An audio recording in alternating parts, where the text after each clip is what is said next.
What's your take on the Amazins? Call us now at 888-808-1019. The WFAN phone line is powered by Paramount Plus. Paramount Plus presents the biggest summer in UFC history. Sports Radio 1019 FM, The Fan, WFAN.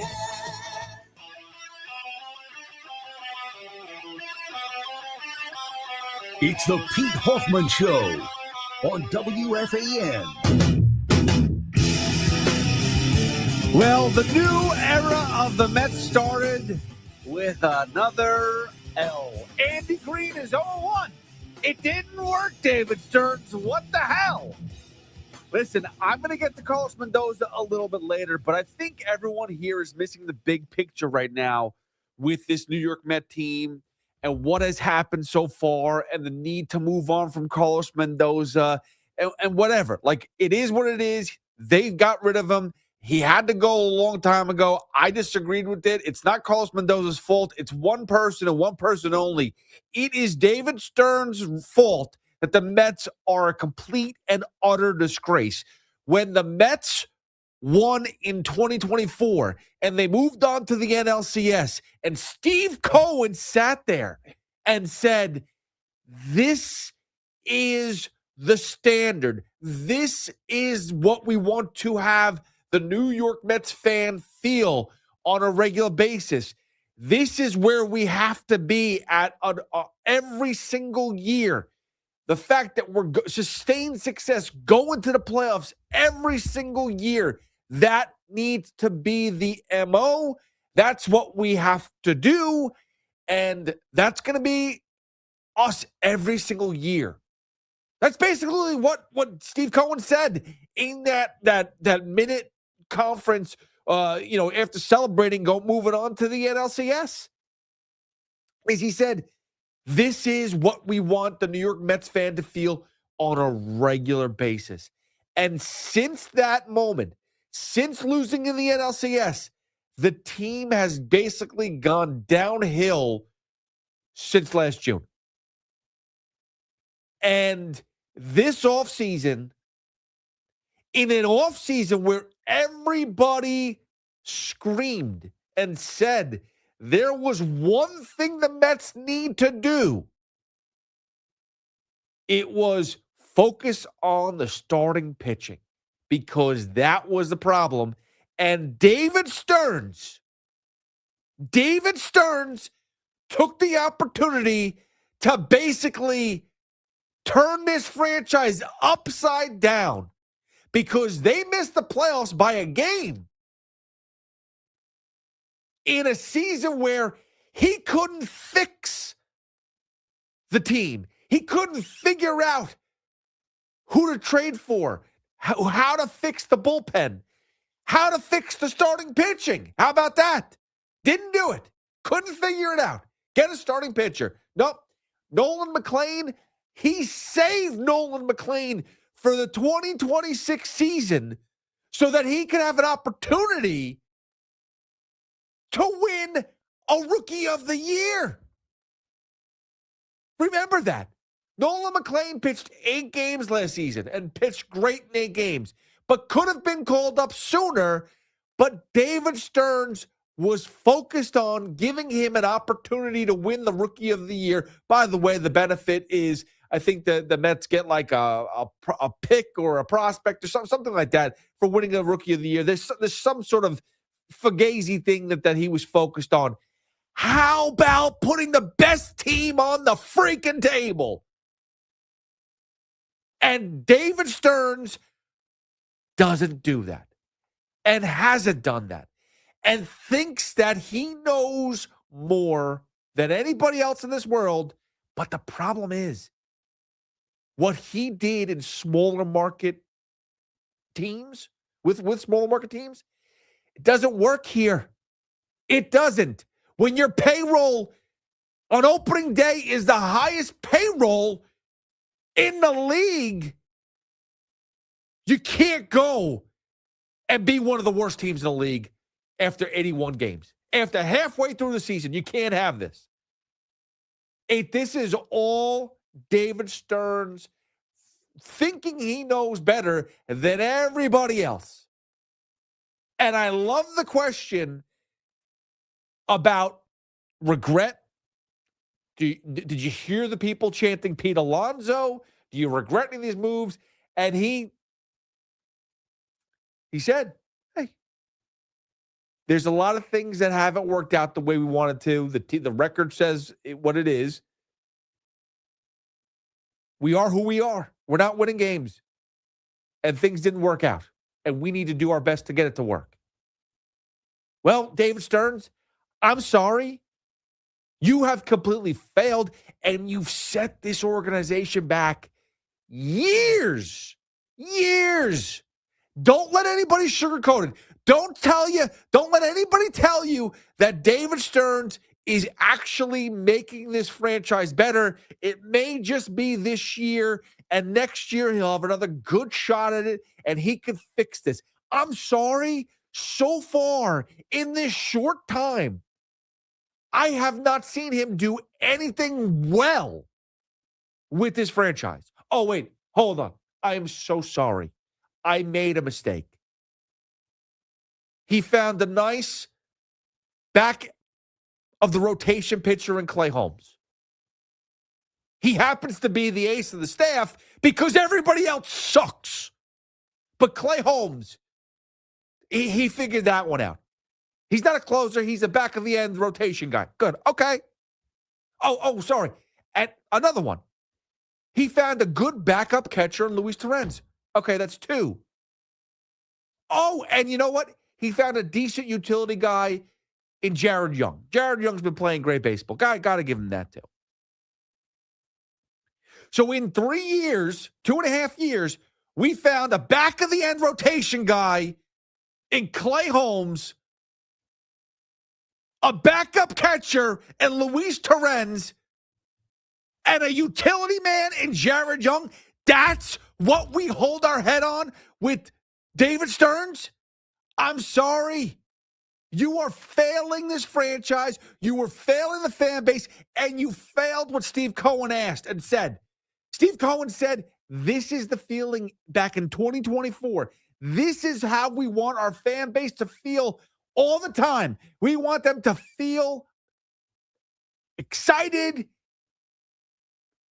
and relief when they move on to next rounds and get into the playoffs and all this stuff. He wants us to feel like we are kings of New York, like the New York Knicks in their championship run. That's what David Stearns wanted us to feel like.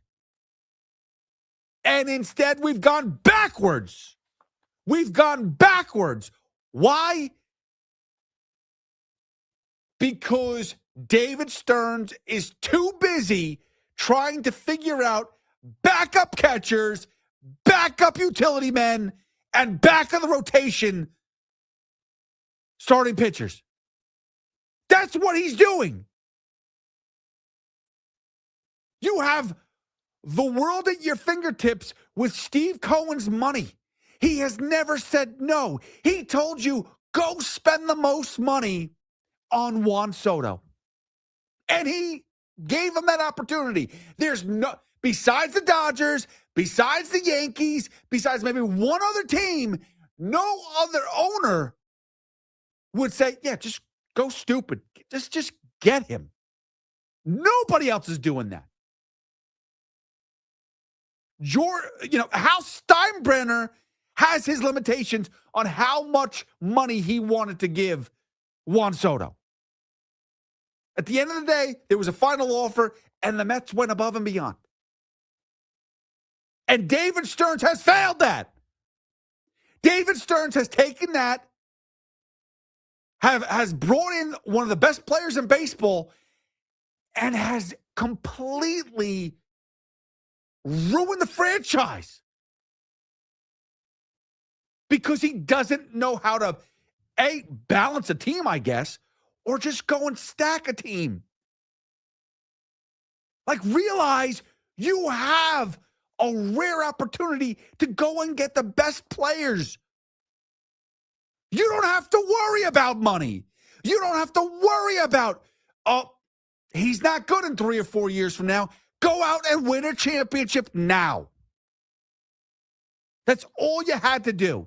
Instead, you play games, you go for Jorge Polanco. Everybody and their mother knew you were trading for Freddie Peralta and Luis Robert Jr. Let me tell you something about Luis Robert Jr. He's a loser. He has been on a loser organization in Chicago. The moment he left, who's in first place in the AL Central? The White Sox. Why? Because they got rid of a loser in Luis Robert Jr. But that's the guy that you wanted to go after and put him in the outfield. Guess what? He hasn't played in, a month? 2 months almost?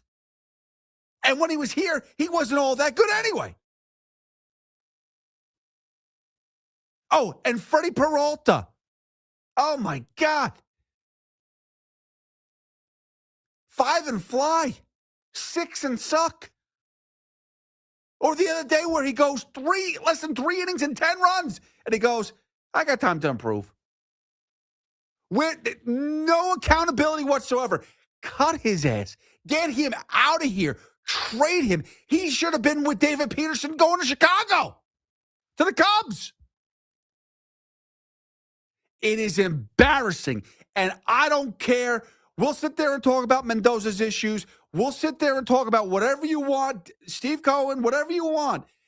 David Stearns is the culprit. And you want to know what? Yeah, I want him gone. There's nothing he can do to fix this mess. All he's going to do is try to find more analytical ways to approach things and find more analytical ways that to quote unquote fix things. But guess what? All of those analytics have backfired in the first year and a half after going into the playoffs. His first major offseason, everything backfired. It's all backfired. Last year's trade deadline backfired. I gave you the 3 things he's done well. And they're nothing to hang your hat on. I'm sorry. They're just not. So what are we doing? Sure, this season's done. It's dead. Maybe it would be stupid to fire him right now. Especially because he has, another 2 years, $20 million coming his way? Yeah, maybe it's dumb to fire him right this second. It's a bad investment. Well, I'm pretty sure Steve Cohen has paid off bad investments before. I'm pretty sure he paid Robinson Cano to go away. I'm pretty sure he paid Frankie freaking Montas to go away. Again, David Stearns, Frankie Montas. Nobody in the world, I'm talking about the world, was looking to sign Frankie Montas, except for one guy. One guy, David Stearns. Eureka, you did it. You failed. And you say, oh, but it's going to put back this organization more. How much further back can it go? How far back can this team go? This organization. We are one of the worst teams in baseball this year with the highest payroll in baseball this year. How is that even possible? When we talk about 1992 and 93 and the worst team that money could buy, we're talking about a payroll that was, okay, it was expensive, but it wasn't $400 million. That is what Steve Cohen is paying. With the luxury tax and the thresholds, $400 million for the worst team in baseball that basically after the first inning, they're out of every game. Then I go watch my 16-year-old at a showcase and I watch 2 doubleheader up in Cortland and they're playing clean baseball. Fundamentally sound baseball. And then I go and put on the Mets and a doubleheader on Wednesday, and I want to put my head through a wall because no one can field. 6 errors on the infield, and that's not including Brett Beatty diving head first or slamming in to the wall and basically disregarding trying to catch a ball because he doesn't know how to play it in the outfield. I mean, what are we doing? It has been the worst season I have ever seen by any franchise in this town. You can sit there and talk about the Jets and how bad they've been over the past few years. Guess what? I predicted that the Jets were going to be bad with Aaron Rodgers when he came here. I didn't know he was going to get hurt, but I predicted that was going to be a failure. I wasn't surprised by that. I wasn't surprised when the Giants went through their struggles. I wasn't surprised when the Knicks were dead and buried for years. This is a complete surprise. A team that had a core that nobody wanted anymore. Nobody would want Pete Alonso. No. He is basically a bad ball player. You know, in a few years from now, you're going to realize he sucks. I'm still waiting for it. I'm still waiting for Pete Alonso to start being a terrible ball player. And you know what? In 5 years from now, if Pete Alonso falls off the face of the earth, I'll call David Stearns up himself and say, you know what? You're right. You were right. He's not good anymore. He's not. You're right. You nailed it. David Stearns, you nailed it. Pete Alonso is now a bad baseball player. But that's not today. And I'm sorry. Even Jared Young having the most craziest impressively defensive game of all time versus the Phillies today doesn't take away from how bad the first basemen have been for the New York Mets. Whether it's Wagaman, whether it's Jared Young, whether it's I can't even say Polanco. Has he played a game there? Mark Vientos, Brett Beatty, you name it. Who's ever played that position has been a dumpster fire. We joke, scooping. Who knows why is scooping such a big deal? Well, you want to know why? Because otherwise you make 6 errors in a game in the infield. That's why.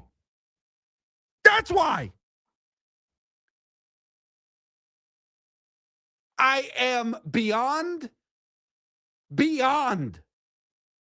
done with this team this year.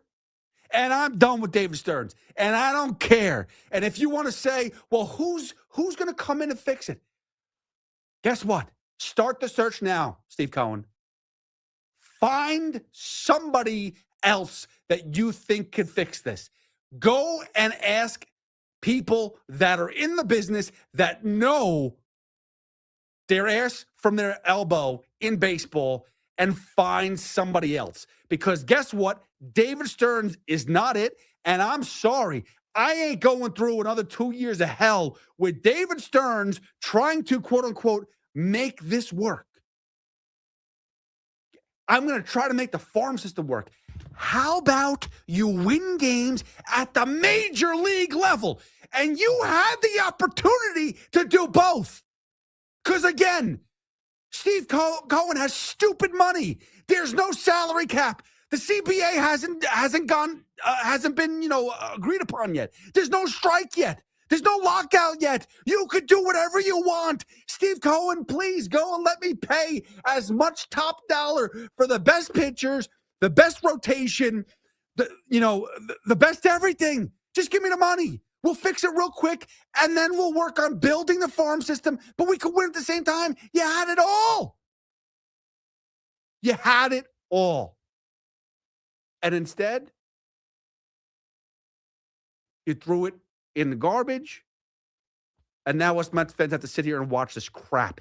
And we have to hear Steve Cohen in the beginning of the season say, you know what? Can we fill the ballpark? Guess what? It ain't going to be filled. And I keep on hearing these numbers. Oh, they sold 30,000. Yeah, that was all, before the season started, you sold those tickets. You're not getting more. People are not going to go to the ballpark. I'll go in September. When Pete Alonso comes to town, I'll go in September. But I am not going to go on a regular basis to see this crap that you put out there. And by the way, Zach Thornton, good for you. Going out there and getting a quality start. 6 innings. He won 6 innings today. But as an organization, too little, too late. Sorry. Nothing to do with Andy Green. Nothing to do with Carlos Mendoza. Nothing to do with Zach Thornton. Nothing to do with the fact that they lost again 2-1 to the Phillies. Nothing to do with any of that stuff. David Stearns, you sat on your freaking hands. You sat the past 2 months sitting there and saying, I'm not taking questions on Carlos Mendoza every 2 weeks. There's nothing to see here. Everything is fine. Let's just chip away. Positive Tommy my ass with the chipping away. There was nothing to chip at. They're chipping at like an imaginary golf ball. That's what they're chipping away at. They're not even using a golf club. And if they are, it's a Fisher-Price golf club. It's plastic. It's garbage. It is a complete joke of a franchise. And I talked to someone today that was like, oh, the Mets fans will be okay. No. This is why Mets fans have issues, because we were right there. It felt like this franchise had turned the corner. And then you know what? You know what happened? We got kicked right in the ass. And the rest is history. 888-808-1019. Let me catch my breath. I'm going to do a couple laps. We'll take your phone calls. Linda Moose, Josh, Mike, Danny, Tony. I'll get to you guys. It's the first time I was able to let it all out. I'm not done yet. I don't know if I'll ever be done with the season the way that it's going. But I'm losing my mind watching this franchise, watching this team play. It is, I've never seen a season go this bad before. And we've seen bad seasons. We've gone through the Ike Davises. We've gone through the soups, the Eric Campbells of the world, soups on, as Steve Summers used to say. We've seen some really bad teams. And this is by far the worst. 888-808-1019. It's Pete Hoffman with you on the Fan. We'll take a quick break. Get to your calls, I promise you. You could always hit me up at Hoff, WFAN. It's Evan and Tiki middays on the Fan, 101.9 FM. I don't think this was the best case scenario for Giannis to go to Miami, but I'm also not as scared of Miami. Yeah, you also think from a team with talent standpoint, it spreads out the elite talent. And so instead of having 2 really elite players on one team, say Boston, it's now kind of one. Get Evan and Tiki on demand. Available on Apple, Spotify, wherever you get your podcast, and the free Odyssey app. Skechers elite athlete OG Anunoby has been making history on the basketball court. Anunoby tips it in. Unbelievable. What a shot. He's been balling out in Skechers high-performance basketball sneakers, and the world is noticed. But how does OG train off the court to keep in peak physical condition? Hands-free Skechers Slip-ins Aeroburst. They help prepare OG for the physical demands of playing at a championship level. Get your pair of Aeroburst for only $165 at a Skechers store, Skechers.com, or wherever high-performance running shoes are sold. My name is Whitney Allen, and I'm a widow. My husband, Ryan, died. We never thought we'd ever have to use life insurance, but the unexpected happened. With Ethos, signing up was fast and 100% online. You can get a quote in seconds, apply in minutes, and get same-day coverage. No medical exams, and you can get up to $3 million worth of coverage. I'm grateful we were prepared. Get your free quote at ethos.com/radio. That's ethos.com/radio. Paid spokesperson. Time spent on application may vary. Online health questions required. Tune in to Odyssey Mets Radio on 880 AM. Brought to you by the #1 Westbury Toyota construction sale. For adults with Crohn's disease or ulcerative colitis symptoms, every choice matters. Tremfya offers self-injection or intravenous infusion from the start. Tremfya is administered as injections under the skin or infusions through a vein every 4 weeks, followed by injections under the skin every 4 or 8 weeks. If your doctor decides that you can self-inject Tremfya, proper training is required. Tremfya is a prescription medicine used to treat adults with moderately to severely active Crohn's disease and adults with moderately to severely active ulcerative colitis. Serious allergic reactions, increased risk of infections or lower ability to fight them, and liver problems may occur. Before treatment, get checked for infections and tuberculosis. Tell your doctor if you have an infection, flu-like symptoms, or need a vaccine. Explore what's possible. Ask your doctor about Tremfya today. Call 1-800-526-7736 to learn more or visit tremfyaradio.com. D'Agostino, Law, Bite Back. I'm injury attorney John Ryan D'Agostino, nicknamed The Closer, continuing D'Agostino & Associates' legacy of helping the injured for over 35 years. My father, John D'Agostino, built this injury firm to help accident victims. This is John D'Agostino, and this is a family firm. For us, it's about doing what's right and making sure somebody pays for your pain. Call us first at 1-800-BITE-BACK. That's 1-800-BITE-BACK. They call me The Closer because big or small, in court or out, I'm fighting to get the job done, to win, to get you every dollar you deserve. D'Agostino & Associates has offices throughout New York and New Jersey and will come to you. I've been there and I'll be there for you. Call us first at 1-800-BITE-BACK. 1-800-BITE-BACK. That's 1-800-248-3222. Hi, it's Chris Riccobano, founder of Untuck It. In the summer heat, you shouldn't have to think about what you're wearing. Untuck It makes it easy. Just get our shirts that breathe, polos that move, and shorts built for the heat. You'll need our performance shirts that stretch, wick sweat, and never need ironing. And our wrinkle-free linen that stays crisp and crease-free all day. 15 years, 15 million shirts sold. Shop our top summer styles at untuckit.com and 80-plus stores.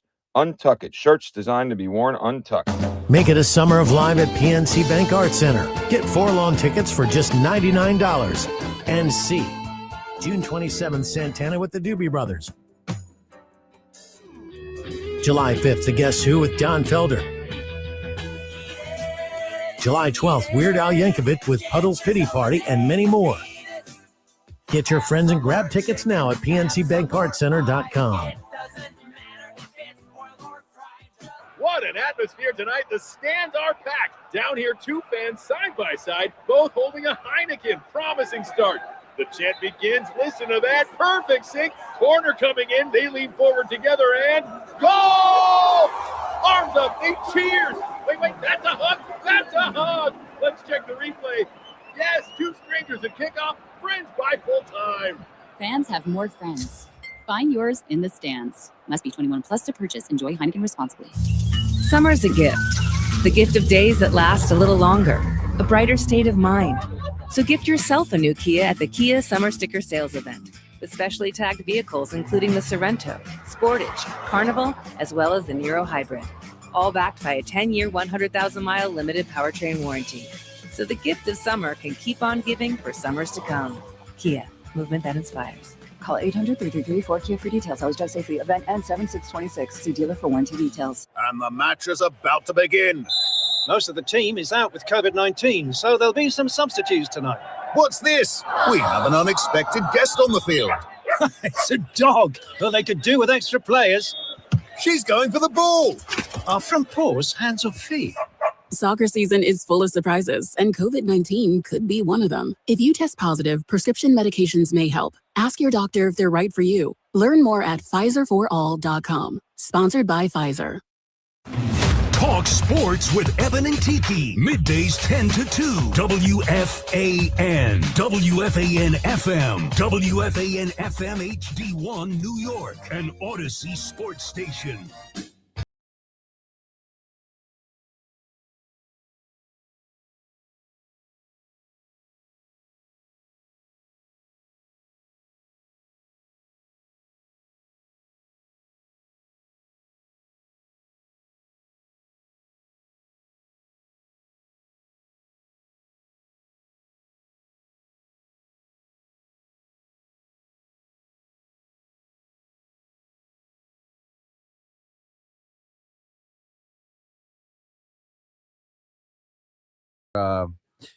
great job by Craig to get his boy Chuck to put this together. But what a great sweatshirt I have right now. Just a tip, and it is OG with just tipping the ball in that final shot. It's amazing. You can see it. If you're watching the YouTube right now, it is there. Very good sweatshirt. I like it. And I'll put out the links so you can go and buy this shirt if you want to at all. Again, no proceeds go to me or Craig or anybody except our boy Chuck. But it is an awesome shirt, and I've had tons of requests for it. And it is, and the sweatshirt's badass too, which is what I'm wearing right now because it's a little chilly here in this. There's fruit flies and cold breezes, which it's like a weird mix in the studio. And then there's me, who's just furious right now over this Mets team. But let's get to the phone calls because I vented enough. Not really. I didn't really vent enough, but I want to give you some time to speak as well because we just go through a game. Nothing's changed. The offense is still limp. Juan Soto, by the way, should have been a home run, but my God, like sometimes you do have to tip the cap. The center fielder for the Phillies, Hill, made a ridiculous catch. Like, if you ever think about, like, Mike Trout has made some catches over the years where I go, that was okay. The wall wasn't that high, and he jumped and he got the glove over the wall. But, I mean, I think anybody in that spot could have done what he did.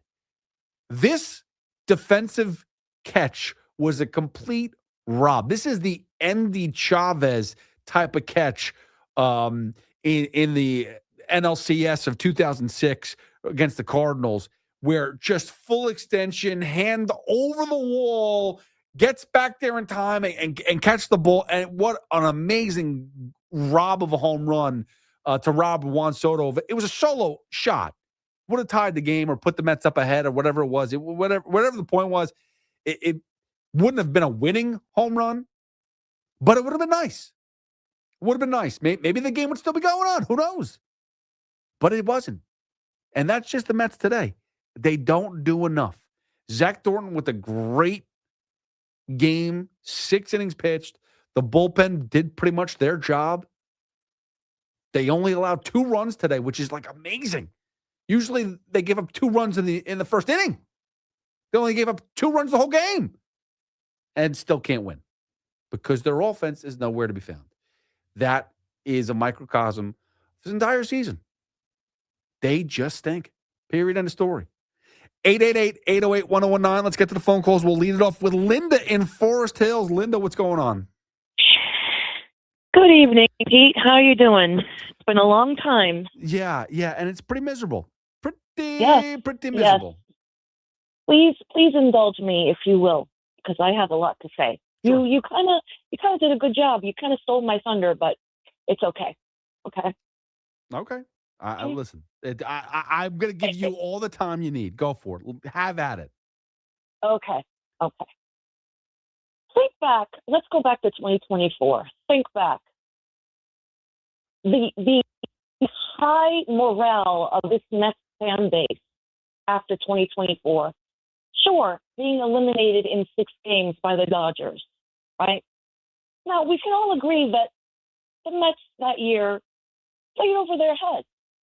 You can make the argument that, they probably had no business being as close to the World Series as they got, but they deserved it because they played their asses off. Yeah, right? They did. They got hot. They played great baseball. They got in the second half hot of at the season. they got hot at the right time, and they carried that momentum to where they got to. Now, we all knew at that point that after Juan Soto was set to become a free agent, it was pretty much a foregone conclusion that Steve Cohen was going to do everything in his power to sign him, right? Yeah, that was no doubter. We all knew that. If you want to say $800 million is a bit much, I would agree, but that's what you do. That's what you do when you have an owner like Steve Cohen with his pockets, and you tell the fan base, "Oh, I want to build a brand." He wanted to turn the Mets into a brand, And that's what you do. Now, Steve Cohen gets Juan Soto in here. And what does David Stearns proceed to do? He proceeds to give us Frankie Montas, who, like you said, nobody wanted. Nobody. Gives him $34 million for 2 years. Then gives 056 hitting Jose Siri the center field position. Forgot about Jose Siri. Oh, another winner. You're Signs Griffin Canning.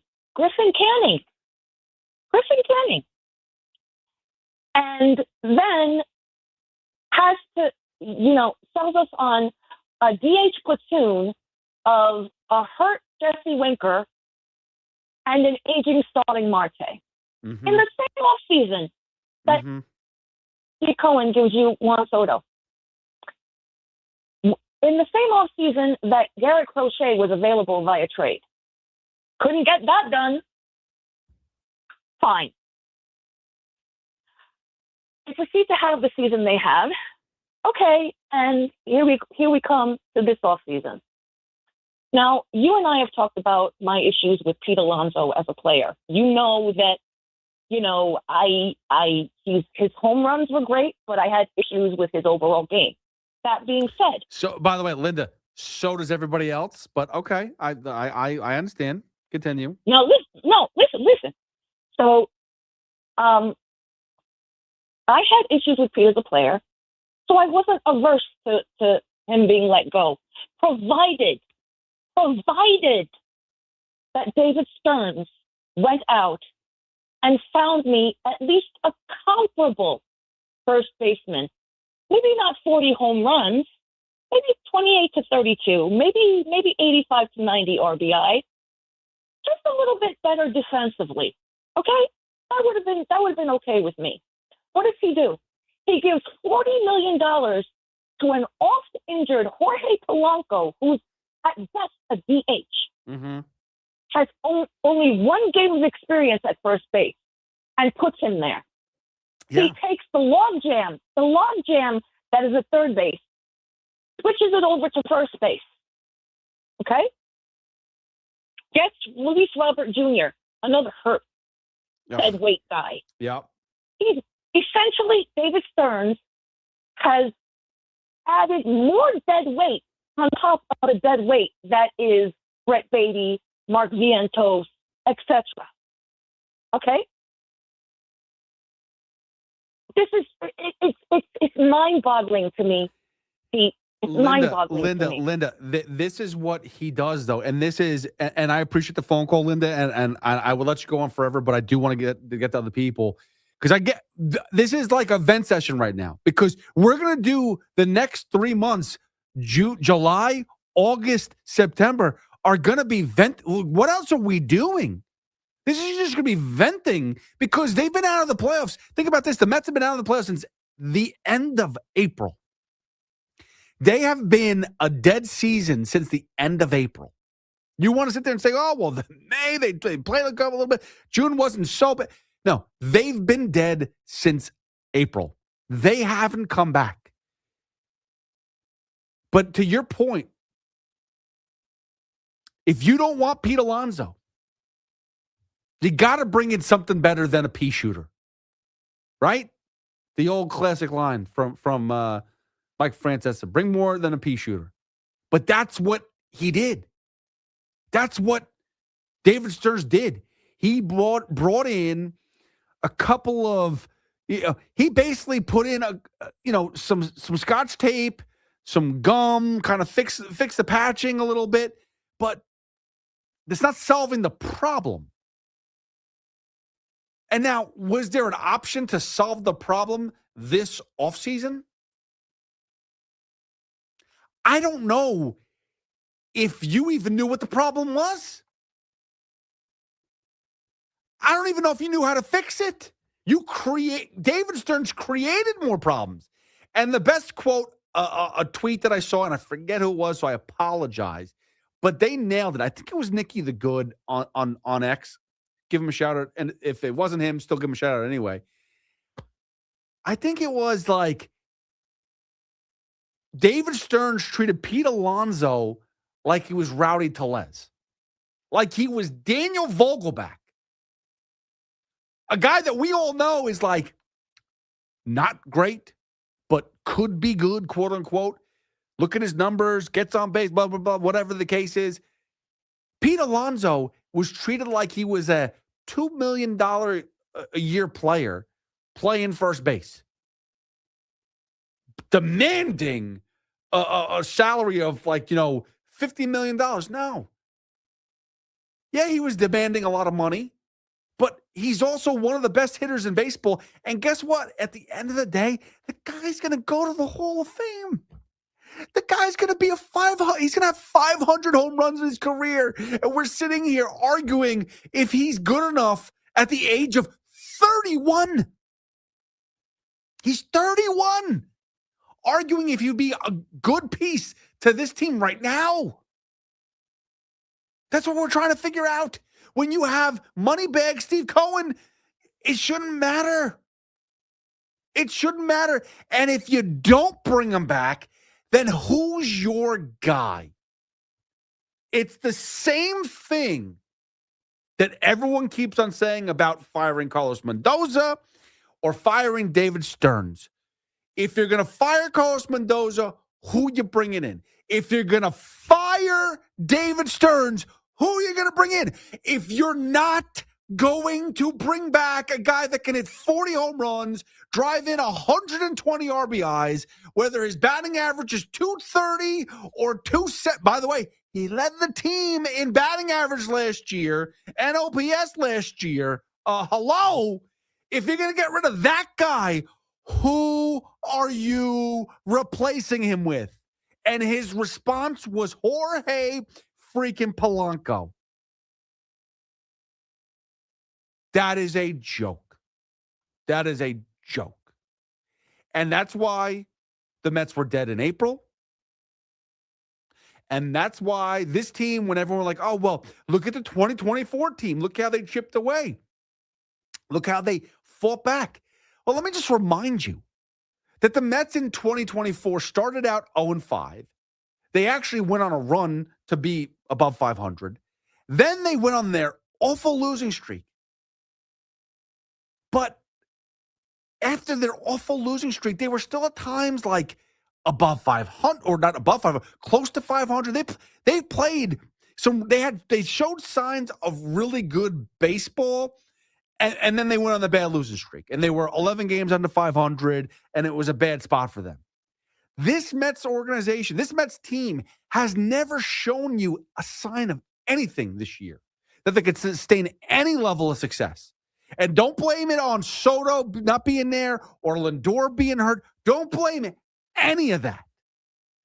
And don't blame it on, Polanco and Robert Jr., they were guys that we're trying to rely upon, and they haven't been here either. Look at the back of the baseball card. Look at Luis Robert Jr. Besides 1 year where he 30-something home runs, he has never been good. That's the outlier. The 1 year is the outlier. You shouldn't be basing a major transaction off of one outlier year. That's a problem. That's you overanalyzing everything and saying, analytically, Luis Robert Jr., if we give him enough rest, if we give him, certain levels of warm-up time and treat his body this way and give him, ice patches and heating pads on his ass and make sure that, his calves are warmed up properly and all this stuff that they had to make excuses to get Luis Robert Jr. ready to go and play not even 162 games, not even 150, 140. They were like planning on having him play maybe 2/3 of the season, maybe 120 games. That was their goal. They weren't even trying to get him to play every game. They were giving him like two different levels of days off. Like there's one day where he doesn't practice at all. He just rests. Then there's another day where maybe off the bench, but we have to let him know that ahead of time because he has to prepare to maybe get a pinch hit. What are we talking about? What are we doing? That's David Stearns. And listen, I'll tell you this much. I will say it's not all David Stearns' fault because he does have a staff underneath him that he brought in and that he trusts, and that he has guys that he believes in and trusts that also make decisions and also say, hey, this guy's a good person, you should bring him in. Remember, this is not all just one person sitting there and saying, these are the moves I make, and everyone's got to sit there and suck it up. No, this is a cast of characters putting together information and analytics to put together a roster that's supposed to go out there on paper and be an amazing team. Well, David Stearns, your people failed you. 100%. 888-808-1019. Moose is in Jamaica. Moose, what's going on, buddy? What's up, Hoff? How are you? Miserable. I mean, there's nothing else.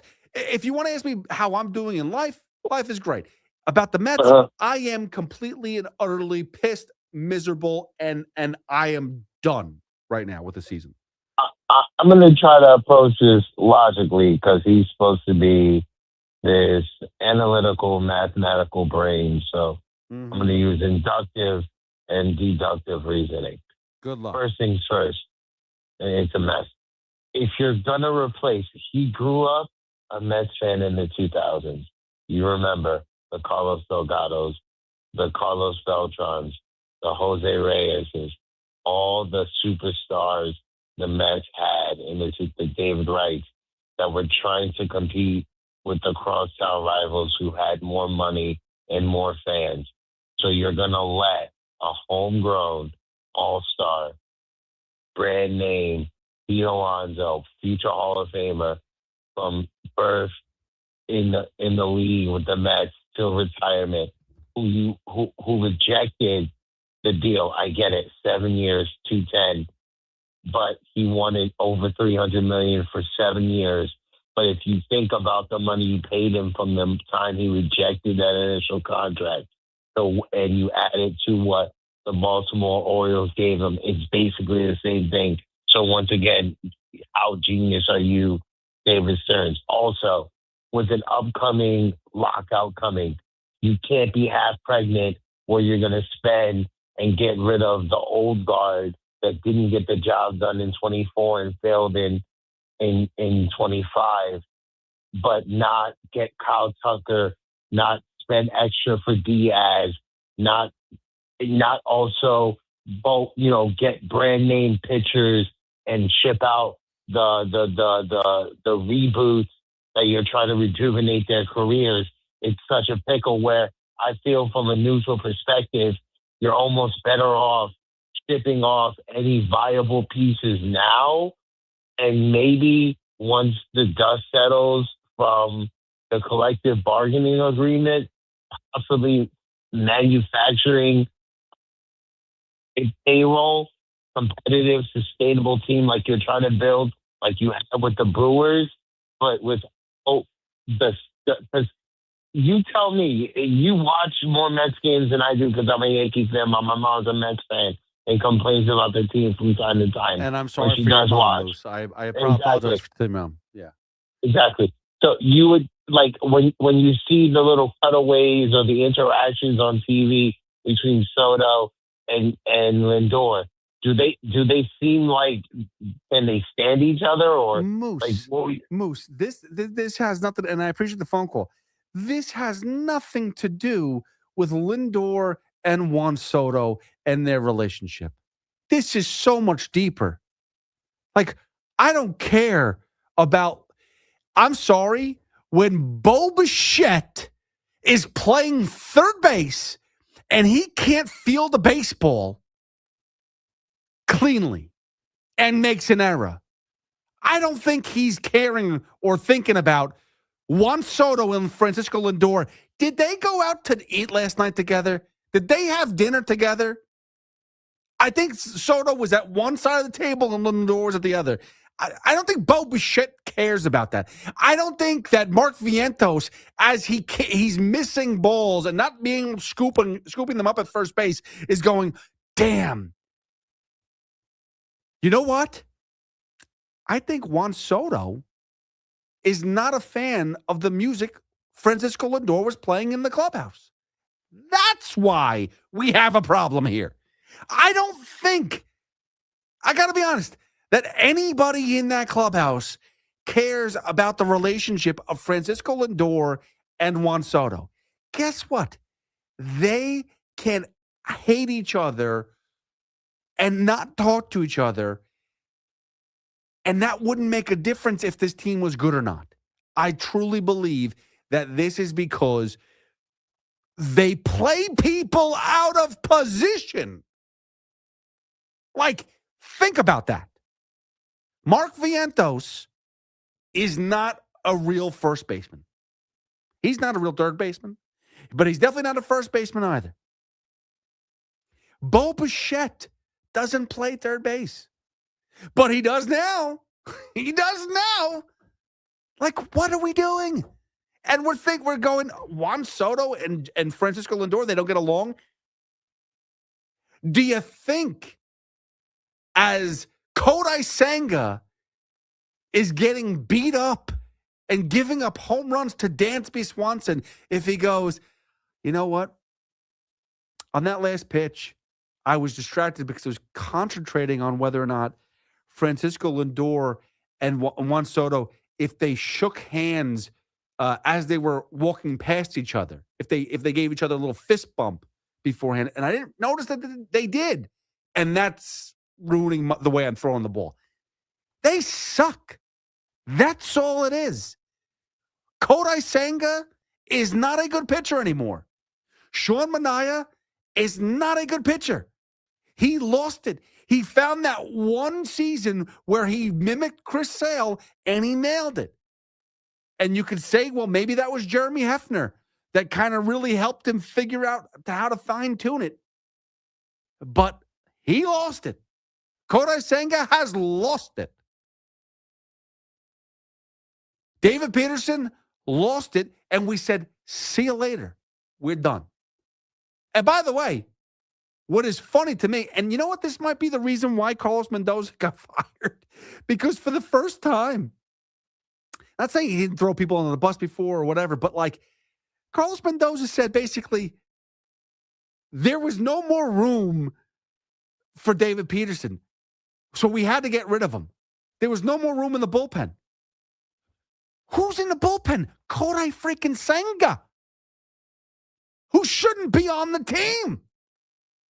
There's no more room in the bullpen for David Peterson. And I'm not sitting here saying that I want David Peterson, but Kodai Senga should not be on this roster. He should be DFA'd. He should be traded to the Colorado Rockies. I don't care if he's got a no-trade clause. Don't play him ever again.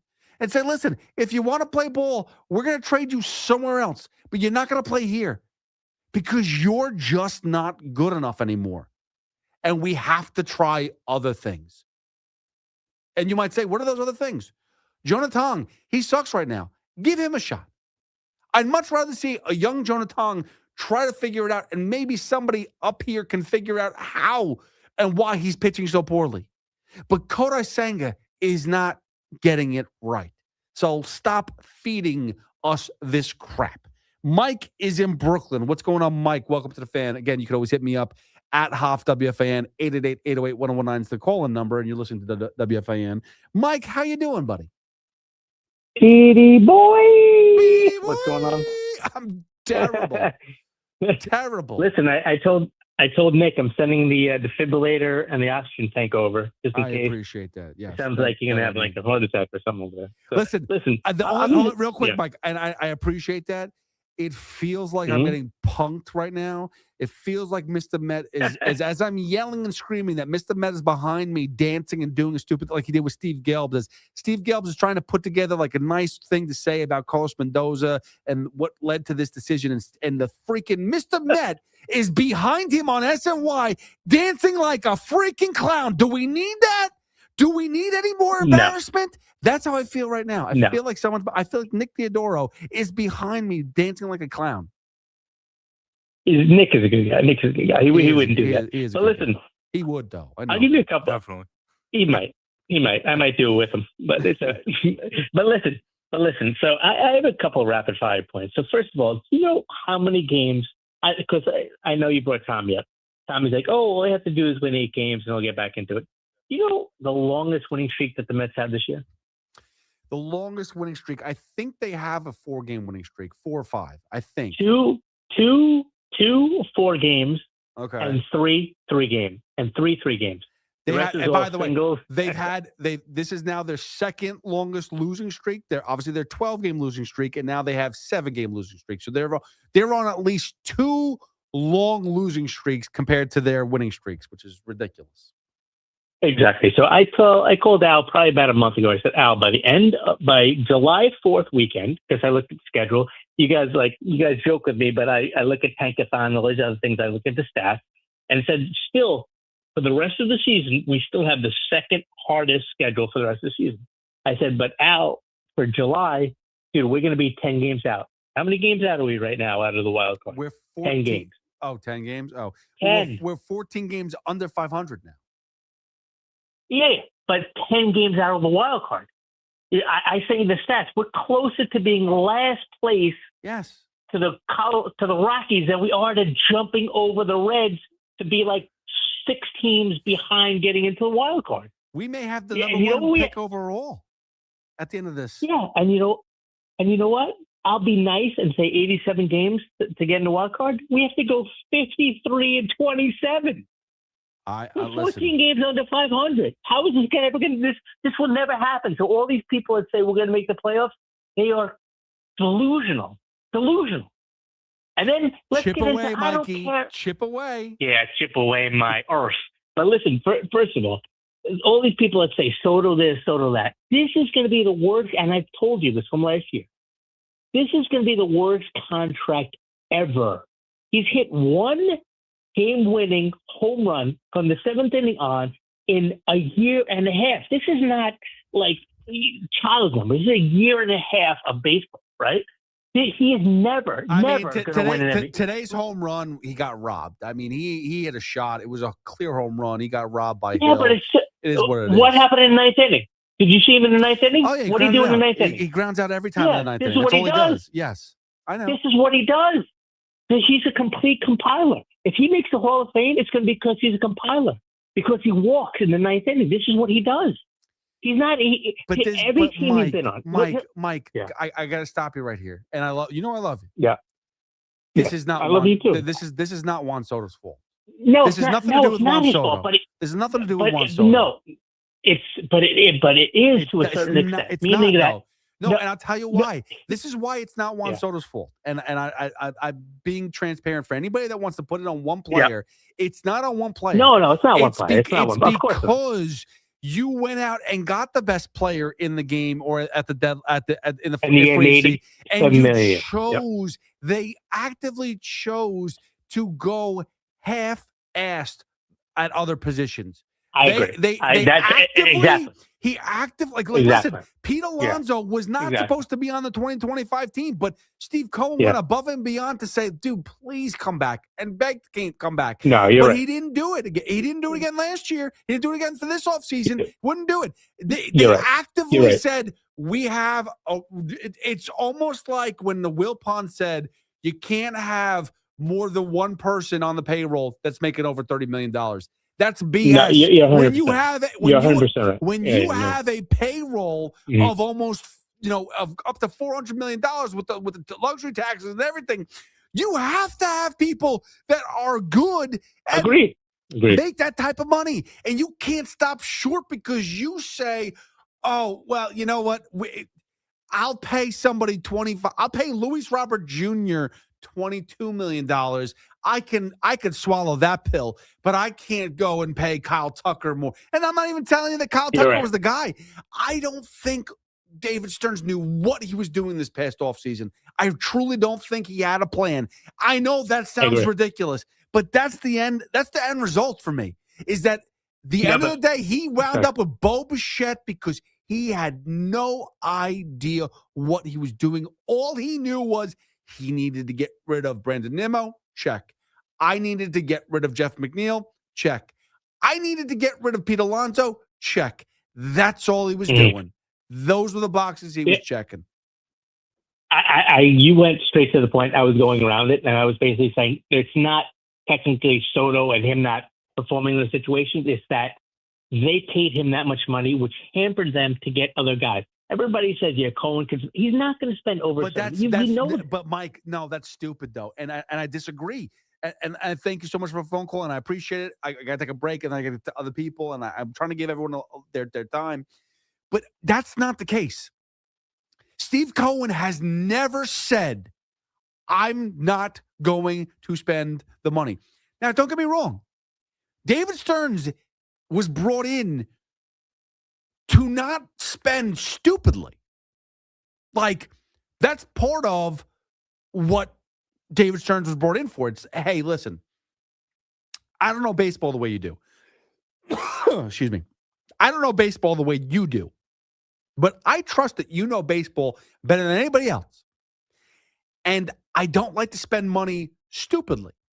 So I'll spend a stupid amount of money, but I don't want it to be done in a way where I have to keep on paying off players just to get rid of them.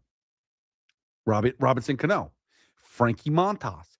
I mean, if you think about how many people Steve Cohen has actually paid to go away. James McCann, Joey Wendell.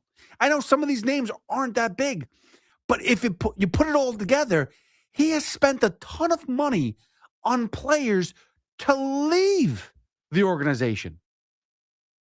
Like, they got rid of Jeff McNeil, and they're paying money for him to not be here anymore. That's what they're doing.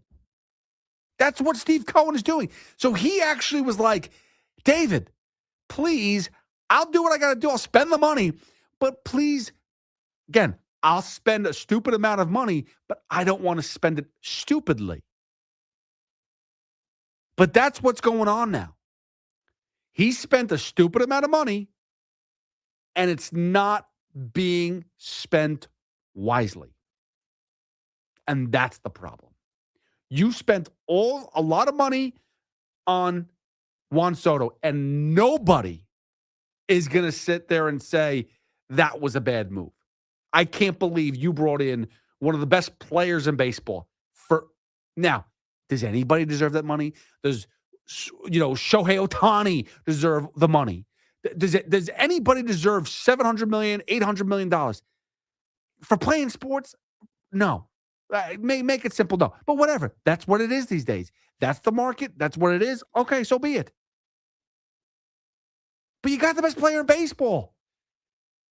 Don't just put your feet up and go, all right, I got the best player in baseball. Now I'm going to go to work and try to figure out how to lowball everybody else to get this payroll as low as possible. I'm sorry. This organization needs to be overspending on everybody. We are not the Dodgers. You are not the Yankees.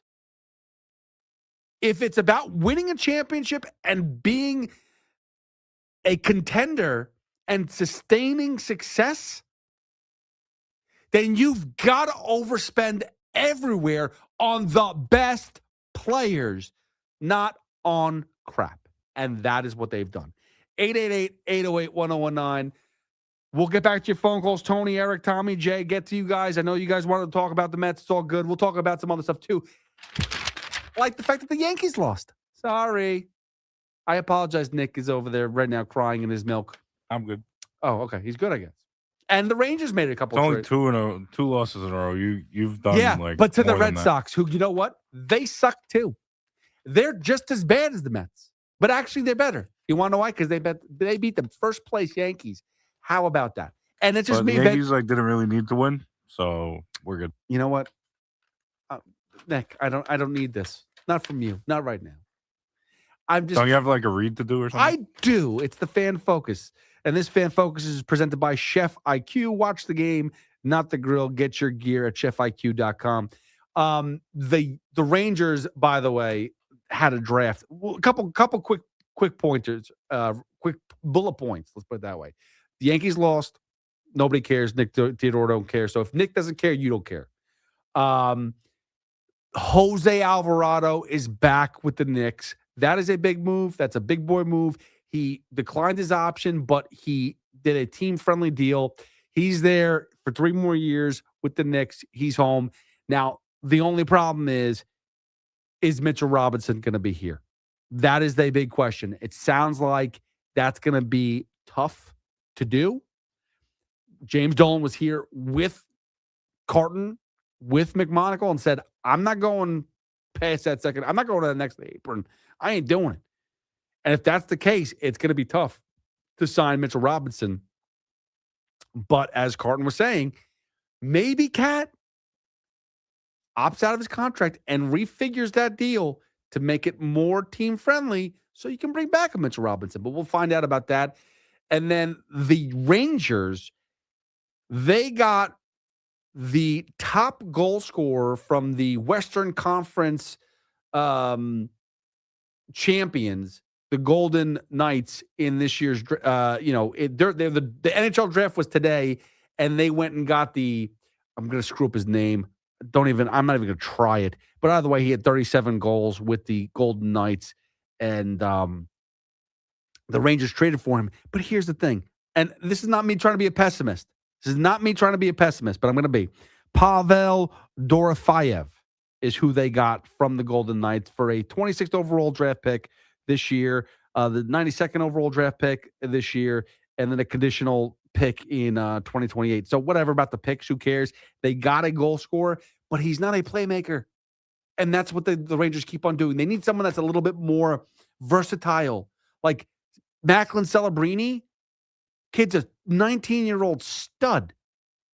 He put up like 100, I think, in 113 points this season in his second year. Not only is he a goal scorer, he also can play make and put up assists. He is a versatile player. This guy, who they got from the Golden Knights, 2 years with 30-plus goals. That's great. Pavel Dorofeyev, great. 2 years with 37 goals in a season, back-to-back years. That's nice. But I also need someone that's going to be more versatile and someone's got to be able to set him up, and he may need to set up himself as well. It's a bigger deal than that. So, but I'm not going to harp on the Rangers. I'm not going to harp on the Knicks right now. I'm not going to even harp on the Yankees. I'm not going to kill them. It's really about Carlos Mendoza being fired and David Stearns continuing to run this team into the ground, into the gutter. 888-808-1009. We'll be right back. Tony, Eric, Tommy, Jay, Donna, Bobby. I will get to you guys. You could also hit me up on social media if you'd like to. 888-808-1009 is the number. You could always hit me up at Hoff WFAN. Training camp is right around the corner, and nobody gets you ready for football season like WFAN. It's a good variety of coverage. From roster moves to quarterback questions to the biggest stories in the NFL, our experts have you covered. Get ready for Kickoff 2026 on WFAN. Finding great candidates to hire can be like, well, trying to find a needle in a haystack, but not with ZipRecruiter. Its powerful technology actively finds and invites qualified candidates to apply to your job. So while other companies might deliver a lot of hay, ZipRecruiter finds you the needle in the haystack. See why 4 out of 5 employers who post a job on ZipRecruiter get a quality candidate within the first day. Try ZipRecruiter for free at ZipRecruiter.com/team. That's ZipRecruiter.com/team. ZipRecruiter. This summer, your passport isn't required. Welcome to Summer in Tokyo at P.F. Chang's. Inspired by the color and energy of Tokyo's vibrant sushi scene, these limited-time creations bring bold flavors in every bite. Discover new sushi rolls, steak tataki, and lobster and prawn fried rice inspired by one of the world's most exciting food destinations. Cruise through Tokyo, one roll at a time aboard our sushi boat with wave after sushi wave of unforgettable taste. Summer in Tokyo at P.F. Chang's. Your journey to Tokyo starts here. You matter, and so does your well-being. If you're facing tough moments, struggling with anxiety, depression, thoughts of suicide, or substance use, help is here anytime you need it. Call, text, or chat 988 for free confidential support. New Jersey's 988 Suicide and Crisis Lifeline is here 24/7 for you or someone you love, with trained counselors who listen and care without judgment. You matter. Remember New Jersey's 988. A message from the New Jersey Department of Human Services. Party at your place this summer? Fix things up inside and out with July 4th deals, now at Lowe's. Get up to 45% off select major appliances and save up to an additional 25% off when you bundle select major appliances. Plus, save $80 on the select Charbroil Performance Series gas grill, now $299. Our best lineup is here at Lowe's. Valid through 7/8. While supplies last, selection varies by location. See Lowe's.com for more details. If you're in the market for Michelin tires, get to Town Fair Tire and get them at the guaranteed lowest price. With Michelin's innovative technologies designed for durability and performance, you can trust you're getting high-quality tires over all the toughest of road conditions. Plus, at Town Fair, you get free services for life. So, if you're looking for the best deal on Michelin tires, get to Town Fair. Nobody beats Town Fair Tire. Nobody. Name brands at discount prices. Town Fair Tire. This summer, luxury comes in threes. 3 premier destinations, Mercedes-Benz of Edison, Ray Cattina of Freehold, and Mercedes-Benz of Union. 3 reasons to drive Mercedes-Benz: the versatile GLC, the refined GLE, and the Ray Cattina experience, where the customer always comes first. Wherever summer takes you, discover luxury SUVs built for every journey. Visit Mercedes-Benz of Edison, Ray Cattina of Freehold, and Mercedes-Benz of Union, or go to RayCattinaMercedes.com. 3 locations, triple luxury, 1 unforgettable summer. The World's Game at BetMGM is here. Bet on the soccer showdowns with 2-up early payout so that if you're up 2, BetMGM will pay you. That's right. Place a pregame straight match result bet on any tournament game. If at any point your team is up by 2 goals, you'll instantly win your bet. Then enjoy BetMGM's same-game parlays, daily promotions, player props, and so much more for the World's Game. Don't miss your shot at an early win with 2-up early payout to get paid out if at any point your team is up by 2 goals, regardless of the final outcome of the match. Make it a tournament to remember with BetMGM. BetMGM and GameSense remind you to play responsibly. Gambling problem? Call 877-8-HOPE-NY or text HOPE-NY 467-369. See BetMGM.com for terms. 21 plus years of age to wager and physically present in New York only. New and existing customer offer, subject to eligibility requirements. Additional terms and restrictions may apply. I'm Bob Burke, founder and chairman of Burke America Parts Group, a family of brands that includes RepairClinic.com, an appliance and HVAC parts solution company that's grown into an international brand. Before AmericanEagle.com, we partially launched a new technology platform developed by another firm. American Eagle helped take our technology to a whole new level with digital marketing, software development, and business insights into our key markets, appliances, HVAC, and outdoor power equipment, and did so both on time and on budget. AmericanEagle.com has the resources, experience, and talent needed to produce solutions. Our new technology platform, developed by AmericanEagle.com, has produced tremendous results with higher traffic, conversion, engagement, and online revenue. If you have any home repairs you need to take care of, check us out at RepairClinic.com. If you need a world-class website or technology project, then I would highly recommend AmericanEagle.com. Call AmericanEagle.com at 773-NETWORK. That's AmericanEagle.com, 773-NETWORK. The Rico Brogna podcast is proudly sponsored by Takara Fuji Apple Chew High, the sparkling cocktail that blends shochu spirits with delicious flavors of fruits from Japan. Whether it's Citi Field or your favorite spot, raise the apple. Every opinion counts with Evan and Tiki. Join the conversation weekdays from 10 to 2. Call 888-808-1019. The WFAN phone line is powered by Paramount Plus. Paramount Plus presents the biggest summer in UFC history.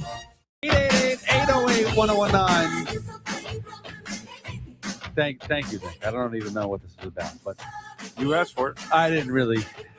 I know. Anyway. All right. So we've been full vent so far on the Mets since we come on here at like 10:30, I think it was. And we're going to take more of your phone calls because there are a ton of people want to get in on this. And so far, it's been about David Stearns for me. I haven't really touched on Carlos Mendoza, so I will get onto the Carlos Mendoza aspect of this at midnight. But this right now to me is it's more about the now. What do we do now? And I'm not telling you to fire David Stearns tomorrow, but I don't know if you can allow David Stearns to try to fix this going into the trade deadline. And I don't know if you could bring him back in the offseason. What I do know is if Steve Cohen is smart, the same way that Steve Cohen tried to get David Stearns for years, this is not the first time. This was not like David Stearns is available. Oh, that's good. Let me go bring him in. No, he was waiting. Steve Cohen was waiting for David Stearns to become available so we can bring him here to fix this franchise. He had to wait to be available to talk to him. We all know it. We all know that Steve Cohen wanted one person, and that was David Stearns. But that didn't work. It hasn't worked. So now, do what you do. Allow him to run the day-to-day. Allow him to run this team. But look for the next guy to take over. Because this is not working. Now, me, and the guy's taken right now. He's currently not unavailable. But the guy that I would think about is A.J. Preller. That's the guy that I would bring here. Because what he's done in San Diego, has been exactly what you need to do here with the amount of money that Steve Cohen has. Keep on bringing in high-level players at all costs. Trade for them, keep on bringing them in, and cycle them in and out if need be. And if you need to pay one or two of them, fine. If you have to overpay one or two of them, fine. But every year, the San Diego Padres keep on adding to their team. They had Yu Darvish in their pitching staff. They had Joe Musgrove in their pitching staff. You go up and down their pitching staff, and they had top-level starting pitching. They traded for Juan Soto. They brought in Manny Machado. They kept on adding to the team, and they don't stop. Now, listen, have they won anything?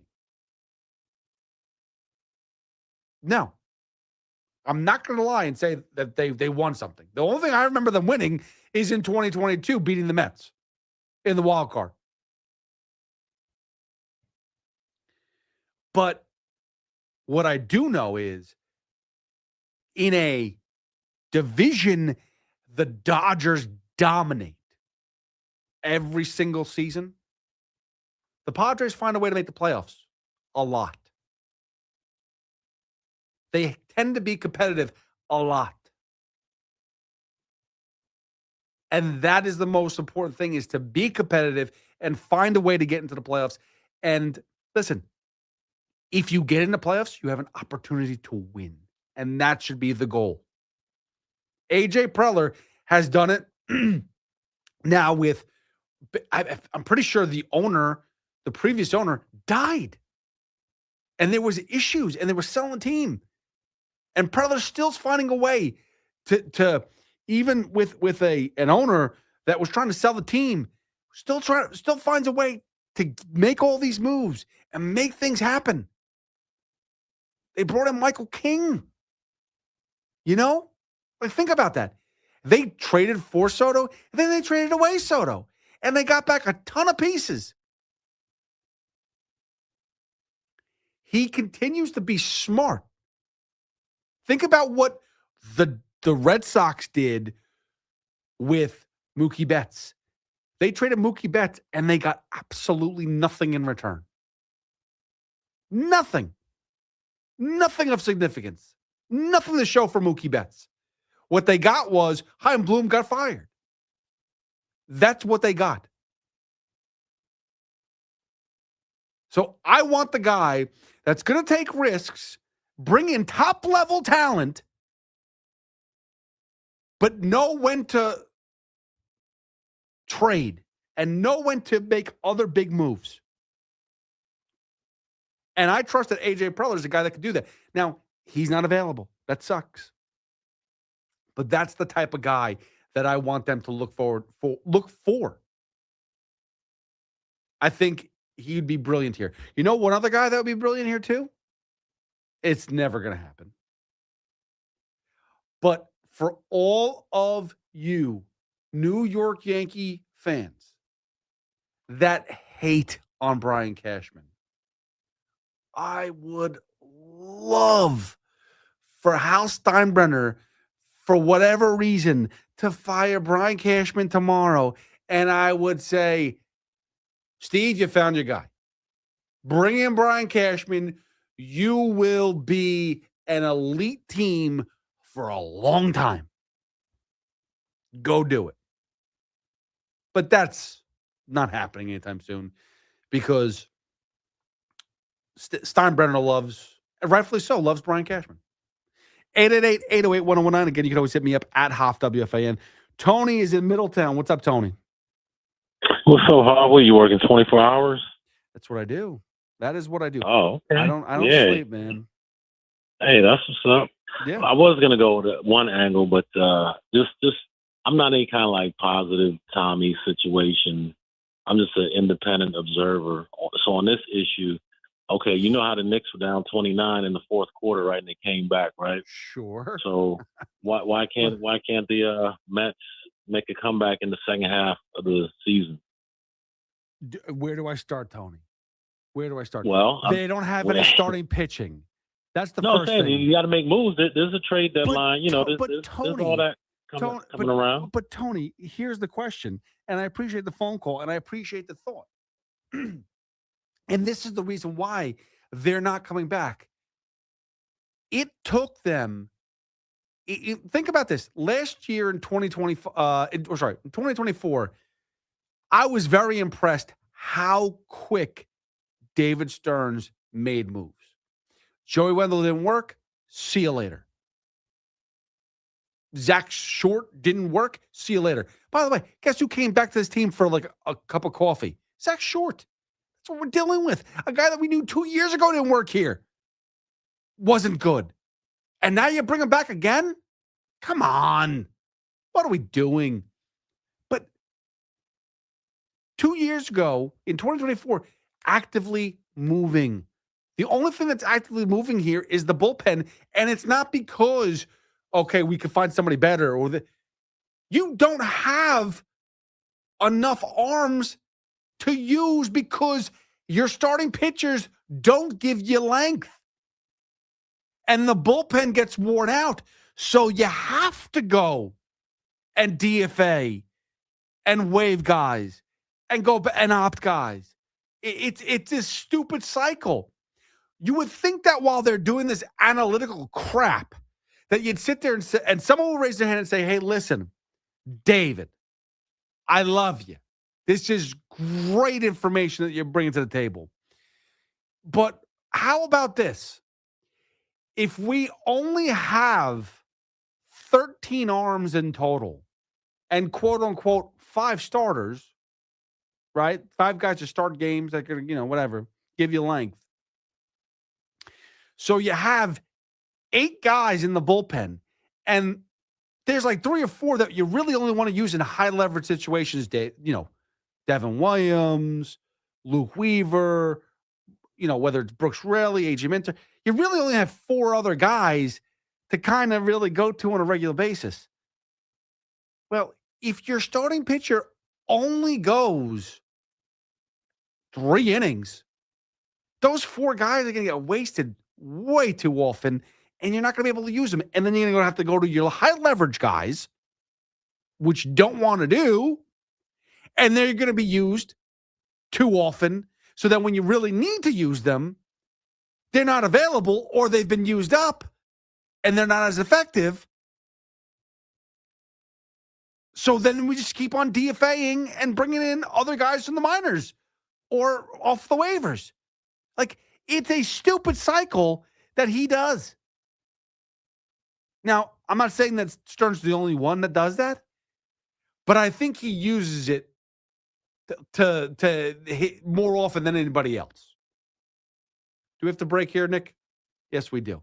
All right. Eric, Tommy, Jay, Bobby, we'll get to your phone calls. Keep them coming. We will get to you. Got 2 more hours to go, and then Connor Green takes over. It's Pete Hoffman with you on the fan.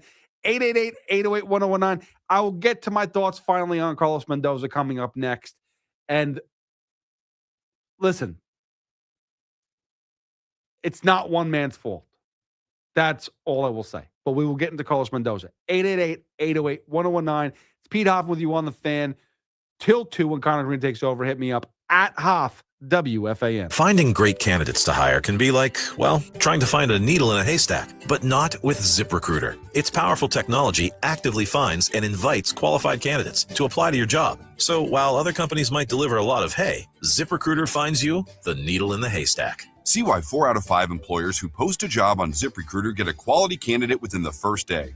Try ZipRecruiter for free at ZipRecruiter.com/team. That's ZipRecruiter.com/team. ZipRecruiter. This summer, your passport isn't required. Welcome to Summer in Tokyo at PF Chang's. Inspired by the color and energy of Tokyo's vibrant sushi scene, these limited-time creations bring bold flavors in every bite. Discover new sushi rolls, steak tataki, and lobster and prawn fried rice inspired by one of the world's most exciting food destinations. Cruise through Tokyo, one roll at a time aboard our sushi boat with wave after sushi wave of unforgettable taste. Summer in Tokyo at PF Chang's. Your journey to Tokyo starts here.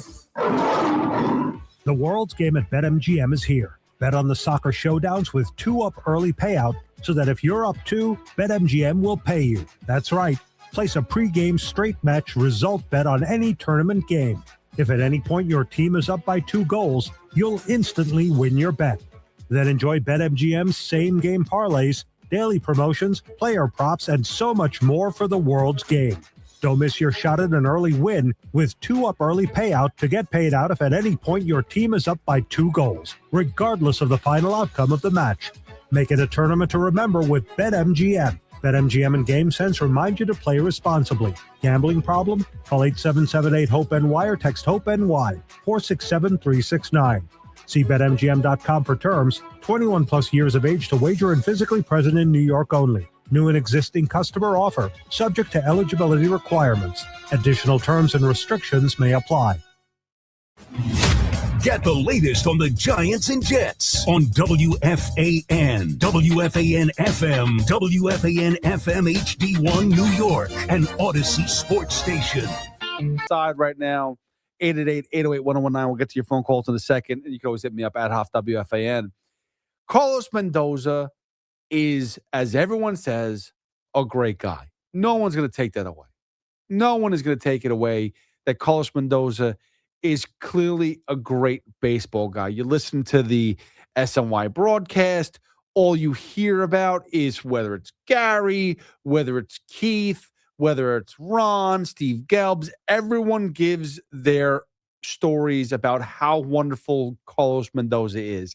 I mean, if you think about it, David Stearns put together a presser and was saying how much of a great guy he is. He talks to him every day. It's 2.5 years of a great relationship. Well, not that great because you had to fire him. On you, by the way. Because of you, you had to fire Carlos Mendoza, David Stearns. That being said, I defend Carlos Mendoza 1,000% in saying this was not his fault. This was out of his hands. This was basically, tell somebody to walk in a room and have a completely different roster than the year before, a completely different coaching staff from the year before, and say, all right, have at it. Good luck. Go for it. That is what Carlos Mendoza was handed. But that doesn't mean that Carlos Mendoza didn't have to go. I understand why he had to go. I hate the deflection of Carlos Mendoza is the guy that's getting everything thrown at him all the time. He was basically a lost cause up there, had nothing to add, had nothing to say. When it came down to press conference to press conference, it was like David Stearns would show himself every 2 weeks to say, yeah, everything's fine. We're going to get this right. It's going to work out. And then Carlos Mendoza would speak there 3 times a day to everybody, be like, yeah, I don't know what else to say. We're no good. But what I wish Mendoza would have done, and hindsight's 2020, obviously, but I think that Mendoza, the lineups were what they were, right? You could sit there and say, you know, we're playing the guys we have in front of us right now. I get it. But maybe I wish that he would have stood his ground a little bit more. Like, you know what? I'm not playing Brett Beatty. And I'm not going to play Mark Vientos much more. Like, I know they're on the roster, but they stink. And I'm not going to put us through that. I'm not saying that I want to see Eric Wackerman and Jared Young more. And obviously, Jared Young was hurt for a while. But I would beg the Nick Morabito when he was here, like, I would have given him as much playing time as possible because I don't know who he is. I don't know what he's like in the majors. Give him more opportunity. Don't give him, here's a pinch hit for him. No. Give him the opportunity. Don't give the, Marcus Semien the spot every day up until you got to put him on the IL because he's been terrible. Like, Marcus Semien needed to take a breather one way or the other. And not because his defense was the worst of all time, but he can't hit. He's not productive. It was time to see somebody else. And same thing with the starting pitching, too. Like, I understand that even though Carlos Mendoza was the manager of the team, he is not the GM. He's not the president of baseball operations. So he's not saying, listen, Kodai Senga is not pitchable anymore. Get me someone else I can start. And even if you had that conversation, the end result was, no, it's Kodai Senga. And then he just regurgitate whatever David Stearns was saying. David Stearns saying, well, we need to win with the guys we have. I believe in them.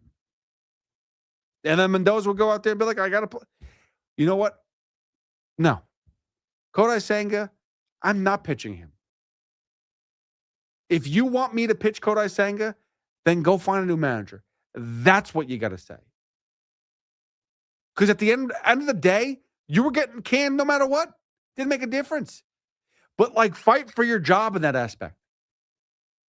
That's what I wish. I wish Carlos Mendoza had a little bit more fight because there was a few times, even when he got kicked out of a game. There was one time he got kicked out of a game because of a misinterpretation of what somebody said. And he came out and he got kicked out. And he goes, I got kicked out? And he's like, yeah, you did. And it was confusing that he got kicked out. And then he got a little upset, a little angry. But at the end of the day, he walked away. And I get that's probably part of why he's such a great guy. Everyone loves Carlos Mendoza. And I love Carlos Mendoza. He's a good guy. And I bet he's going to have a great career and he's going to be a great manager for a different organization. This was a bad situation to be brought into because not only were you set up to fail, but you have no options to go to even try to win. When they cut away every one of your staff members and they bring in a whole new coaching staff and say, deal with this. And how are you not supposed to walk on eggshells? How are you not? Like, think about this. If you're a manager and you have all these coaches around you and you know one of these guys is probably going to take your job at some point in time if you get fired, and it happens to be Andy Green, who wasn't even on the coaching staff. He's upstairs. But, like, if all these new guys come in, you're not comfortable with them, but you got to deal with them. Of course you're just going to be a yes man to David Stearns. And that sucks. That sucks. And you can sit there and say, oh, Andy Green's going to be the same thing. Yeah. It doesn't make a difference anymore. And that's what that's why I paint the picture of this is David Stearns' fault.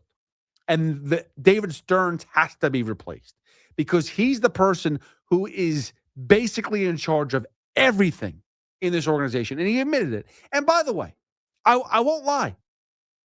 It was nice to see David Stearns get a little emotional. Like, shows that he has somewhat of a pulse here and somewhat of a heart, and realize he screwed up. He not only ruined this team, and I don't believe he'll take ownership of that. He says everything's my fault. It runs through me. But he takes ownership of the Carlos Mendoza getting fired. I'll give you that. I'm glad that he showed some sort of emotion. The fact that he had to let go somebody that didn't deserve it, who is a good guy. But the problem is, you told this good guy, just do what I say, please. I'm going to get you these pieces, and it'll work out. Just trust me. And you failed, David Stearns. Carlos Mendoza, I wish you had more pushback. That's it. That's really what it comes down to. I wish you would have told him this is not going to work. I wish you would have told David Stearns, bro, what are you doing not bringing back Pete Alonso? What are you doing not addressing the starting pitching? I don't care how much you, quote unquote, believe that Kodai Senga can figure it out, or Sean Manaea can figure it out, or David Peterson can figure it out. Listen, they're all great guys. And this is why when people call in and say, oh, Juan Soto and Francisco Lindor, they got issues together. Who cares if they have issues with each other? Do they go out and play baseball well? Juan Soto does. Francisco Lindor does. They play baseball very, very well. Actually, better than well.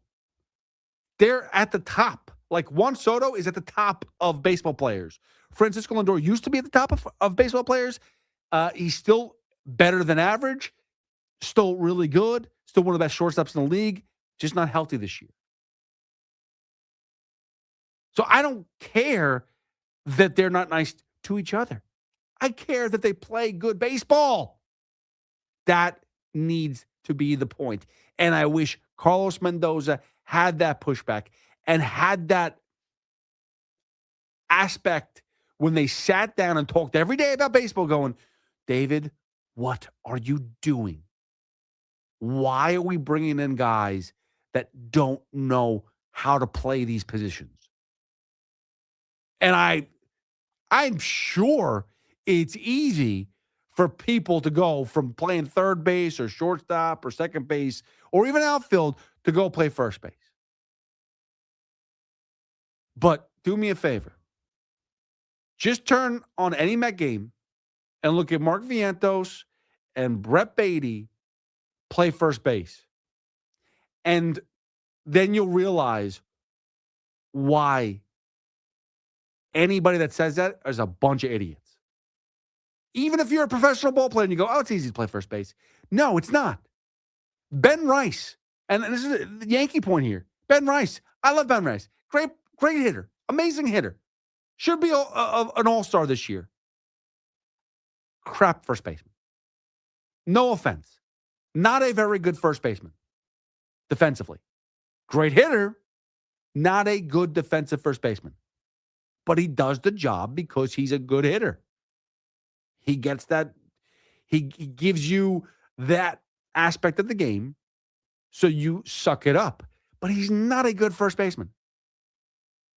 I would take Paul Goldschmidt at 38, 39, 50,000, whatever old he is. I would take him over Ben Rice because he's a better first baseman than Ben Rice.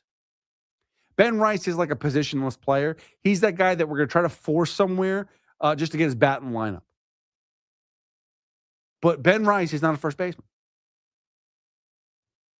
He does not help Anthony Volpe at all.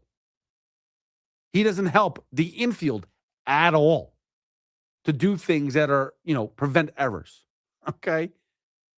Anthony Volpe has his own issues, but Ben Rice doesn't help the issues at all. Neither does Mark Vientos. Neither does Brett Beatty. Neither does this fictitious Jorge Polanco that we've heard of. The stories about Jorge Polanco, the fables that we have heard of Jorge Polanco, he hasn't done anything to help anybody at first base either. 888-808-1019. So Carlos Mendoza, I wish you had more fight in you in that aspect. Great guy, great manager, great people person. Honestly, a sweet guy. And again, all the stories I heard, amazing. But where was the fight? Where was the holding people accountable? Whether it was the person trying to make these decisions and saying, like, hey, we're going to bring this guy in. Like, it shouldn't just be David Stearns wants to bring somebody in and you just go, yeah, it's a great idea. I can make it work. It should be, what are you doing? We had a good roster. We need to fix the starting pitching because that was a major issue. And let's go from there. And then we can maybe fix some other pieces. And maybe we can get a better second baseman. And maybe we can move Nimmo and put, these young kids and give opportunities. But again, like Carson Benj and A.J. Ewing, I don't believe we're really in the fold to be playing this much. Like A.J. Ewing definitely was not in the mix. Maybe Carson Benj, and he earned it, but A.J. Ewing was not supposed to be playing as much as he's playing, like basically every day. But that's what happens when you make wrong moves. And I guess what? I'd much rather see A.J. Ewing than Luis Robert. 888-808-1019. Eric is in Bayside. What's up, Eric?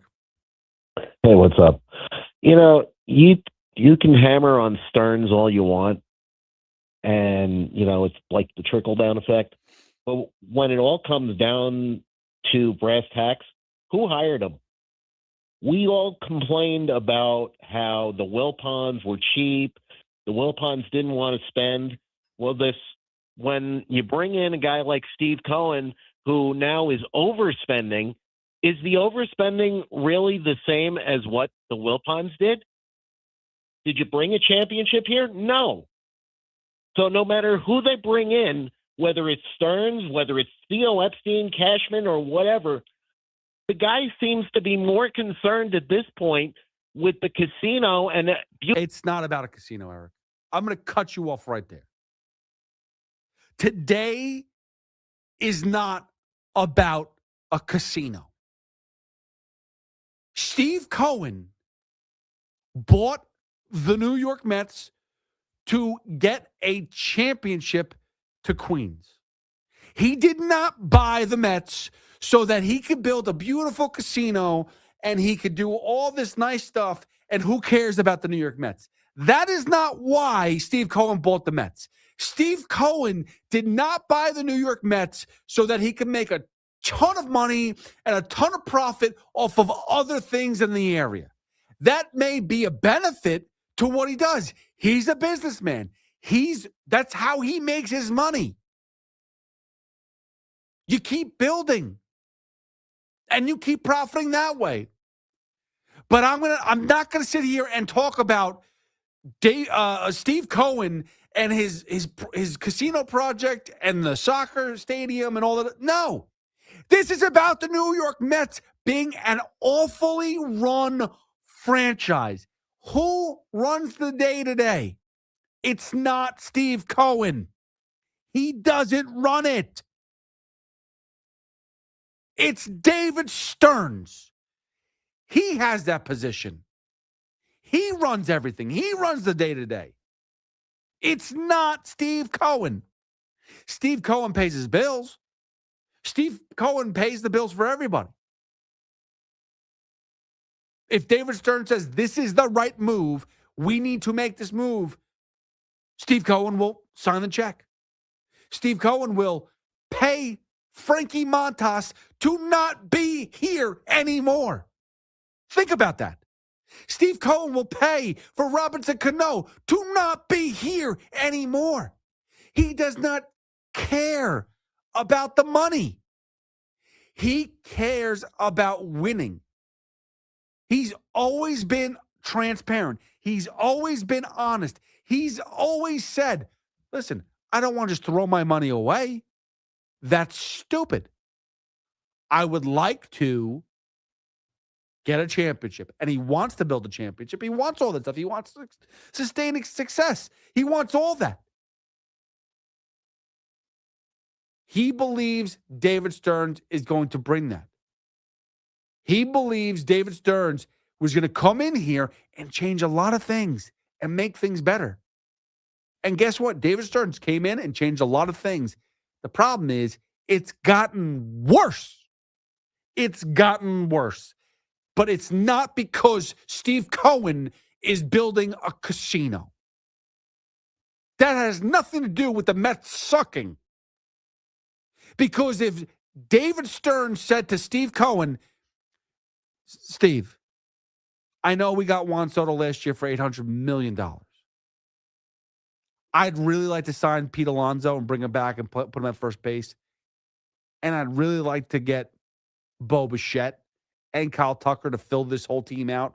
It's going to be a lot of money for a few years. I don't know if we're going to be able to defer money. But I'm telling you right now, that's going to get you a championship real soon. Plus, we could build a farm team and have these other younger guys figure things out and build the farm team that way. But like guys like Mark Vientos and guys like Brett Beatty, they're just not cutting it. And what are we doing having these guys play on a daily basis? They're not good. We're going to waste Juan Soto and Francisco Lindor doing that. Like, if you just say that,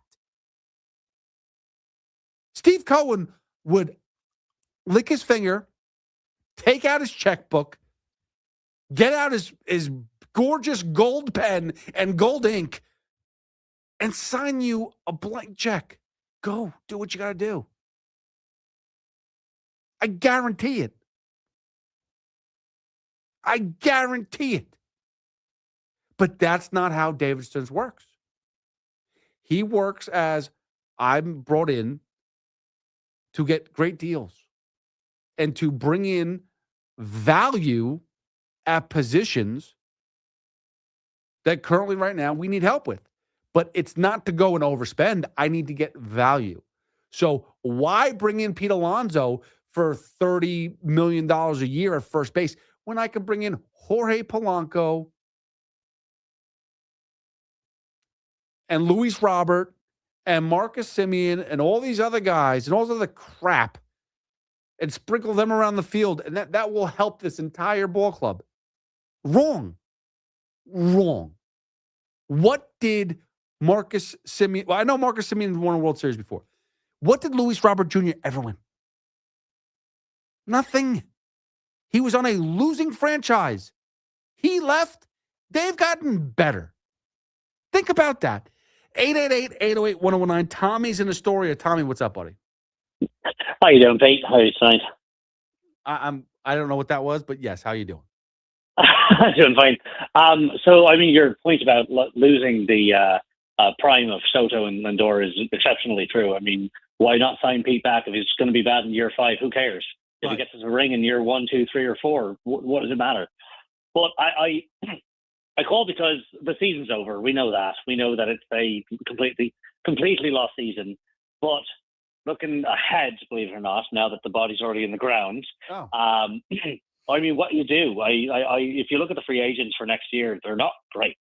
I mean, I guess you play the kids. I guess you bring up, you tell, your old Yeller, Mark Vientos and Brett Beatty, and tell them to go kick rocks and trade them for a couple of bats or something at this point. Yeah, you trade anybody and everybody. I don't care. Like, dude, people talking about Luis Torrens. I'm like, I get rid of Luis Torrens. If he's that great of a backup catcher, trade him for a bag of balls. I don't care. Trade everybody so that you can get new pieces to this team. Because right now, I'm sorry, like Luis Torrens is not. Luis Torrens to me is like Matt Franco years ago. Like Matt Franco used to be an amazing pinch hitter, right? Had a great career as a pinch hitter. Who cares? He's not the mainstay of the team. You need better players to make Matt Franco work. Am I right? I'll tell you. Oh, you're totally right. I mean, I'll tell you, if you're going to trade Luis Torrens, you need to find a way for Alvarez not to get injured every third day, because unfortunately Torrens has become our starting catcher at this point. But looking at the free agents to come, I mean, we need starting pitching for sure to at least go, I don't know, maybe more than 4 or 5 innings for God's sake. Other than Sandy Alcantara and maybe Zach Gallen, if he gets anything together. Gallen's been terrible. He's been absolutely terrible. I mean, if you look, if you MLB trade rumors, the new free agents, it's not great. The best free agent to come is Ozzie Albies, but he's got an option, and the Braves are going to pick that up. Yeah, the Braves aren't going to be stupid to let him go. And that's the thing is, and Tommy, think about this, and thanks so much for a phone call. And it's tough to look ahead because there's so much season to go. I'm assuming the Mets are going to trade away pieces from this team. They kind of have to, right? They have to. They can't just sit here and be a dumpster fire, not trade anybody at the deadline, and continue to be a dumpster fire. That would be irresponsible.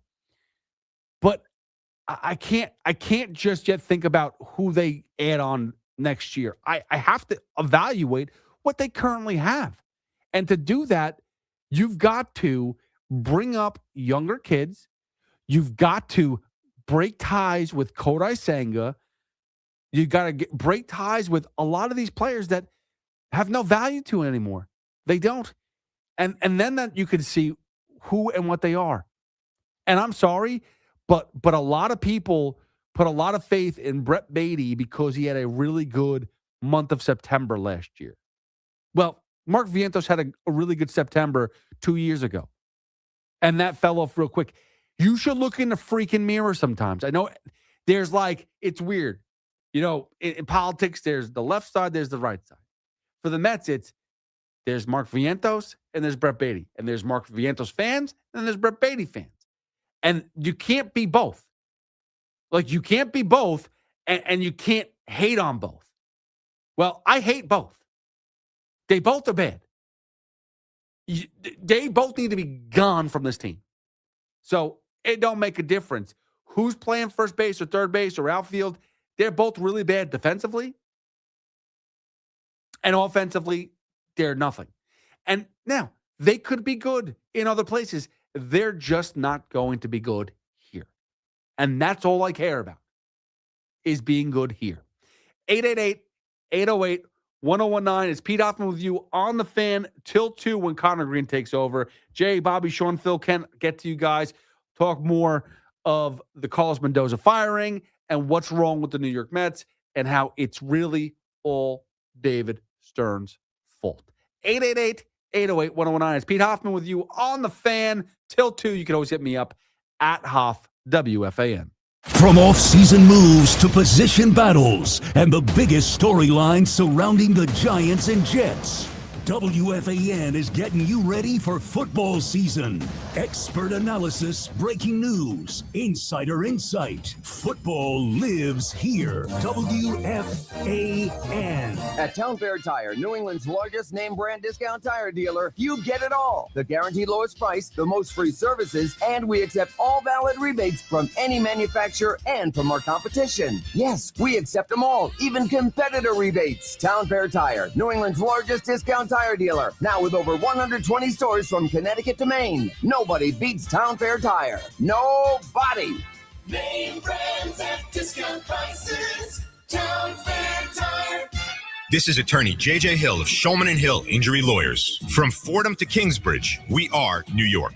When a multi-vehicle accident happens at Fordham Road in Grand Concourse, it's no accident. People call us first. Shulman & Hill has recovered more than $1 billion for our injured clients with no upfront fees.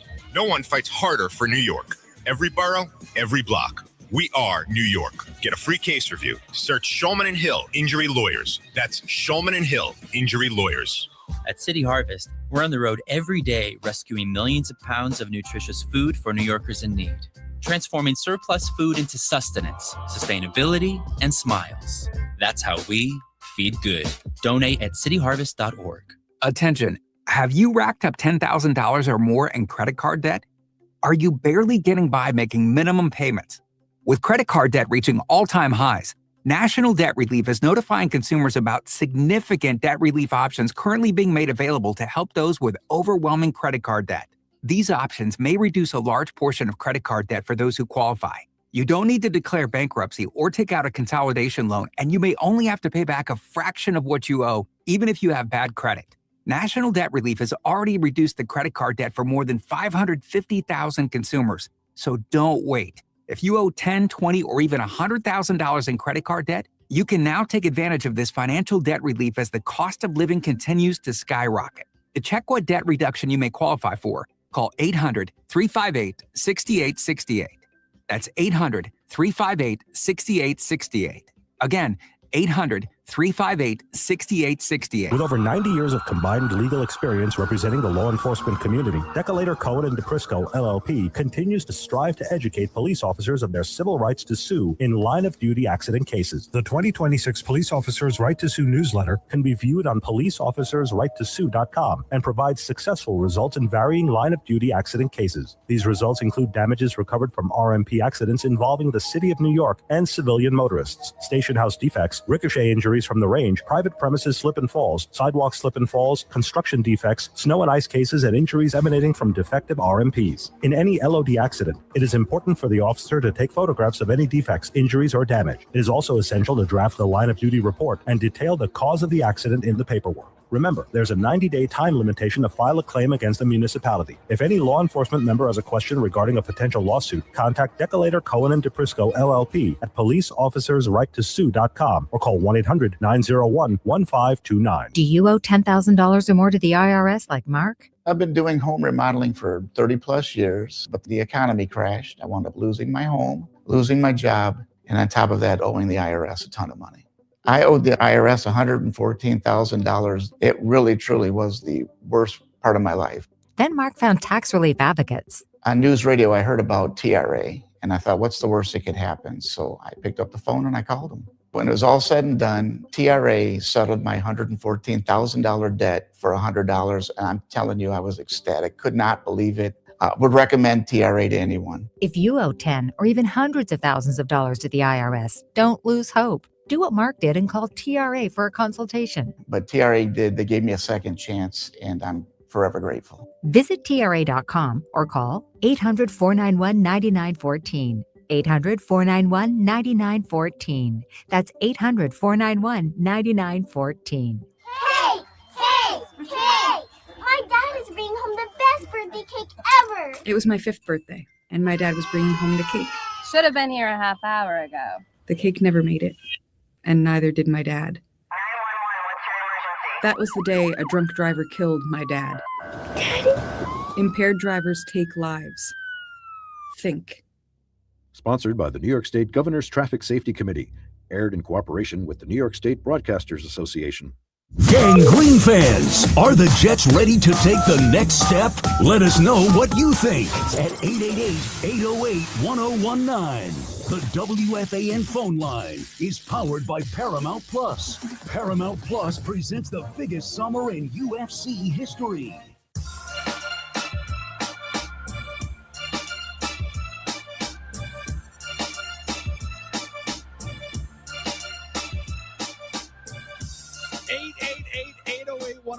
That's the number to call. Taking all your phone calls to 2 when Connor Green takes over on the fan. That's correct. Connor Green, my boy. I haven't seen him in a bit, but I'm happy that he's coming on. You can always call us 888-808-1019. You can hit me up at Hoff WFAN on social media platforms like TikTok and X and Instagram, all those good stuff. Or you can follow me on YouTube right now. We're on YouTube. If you want to go to the WFAN YouTube page, we're live right now on YouTube. So we have a lot of different options that you could check out. Also, the Odyssey app. Just go listen. Whatever. There's so many different ways you can listen to this show. So if you're driving right now and you're getting out of the car and you want to keep it going, put your phone on the Odyssey app. It's so simple. So simple. It's what I do. I traveled 4 hours to go to Cortland the other day during that Mets debacle of the doubleheader. I was in Cortland, so I was able to listen to the entire Mets game all on Odyssey. And then when when the Mets game was off, I'd turn on, because it was weird. I traveled up to go to Cortland on Tuesday, I think it was.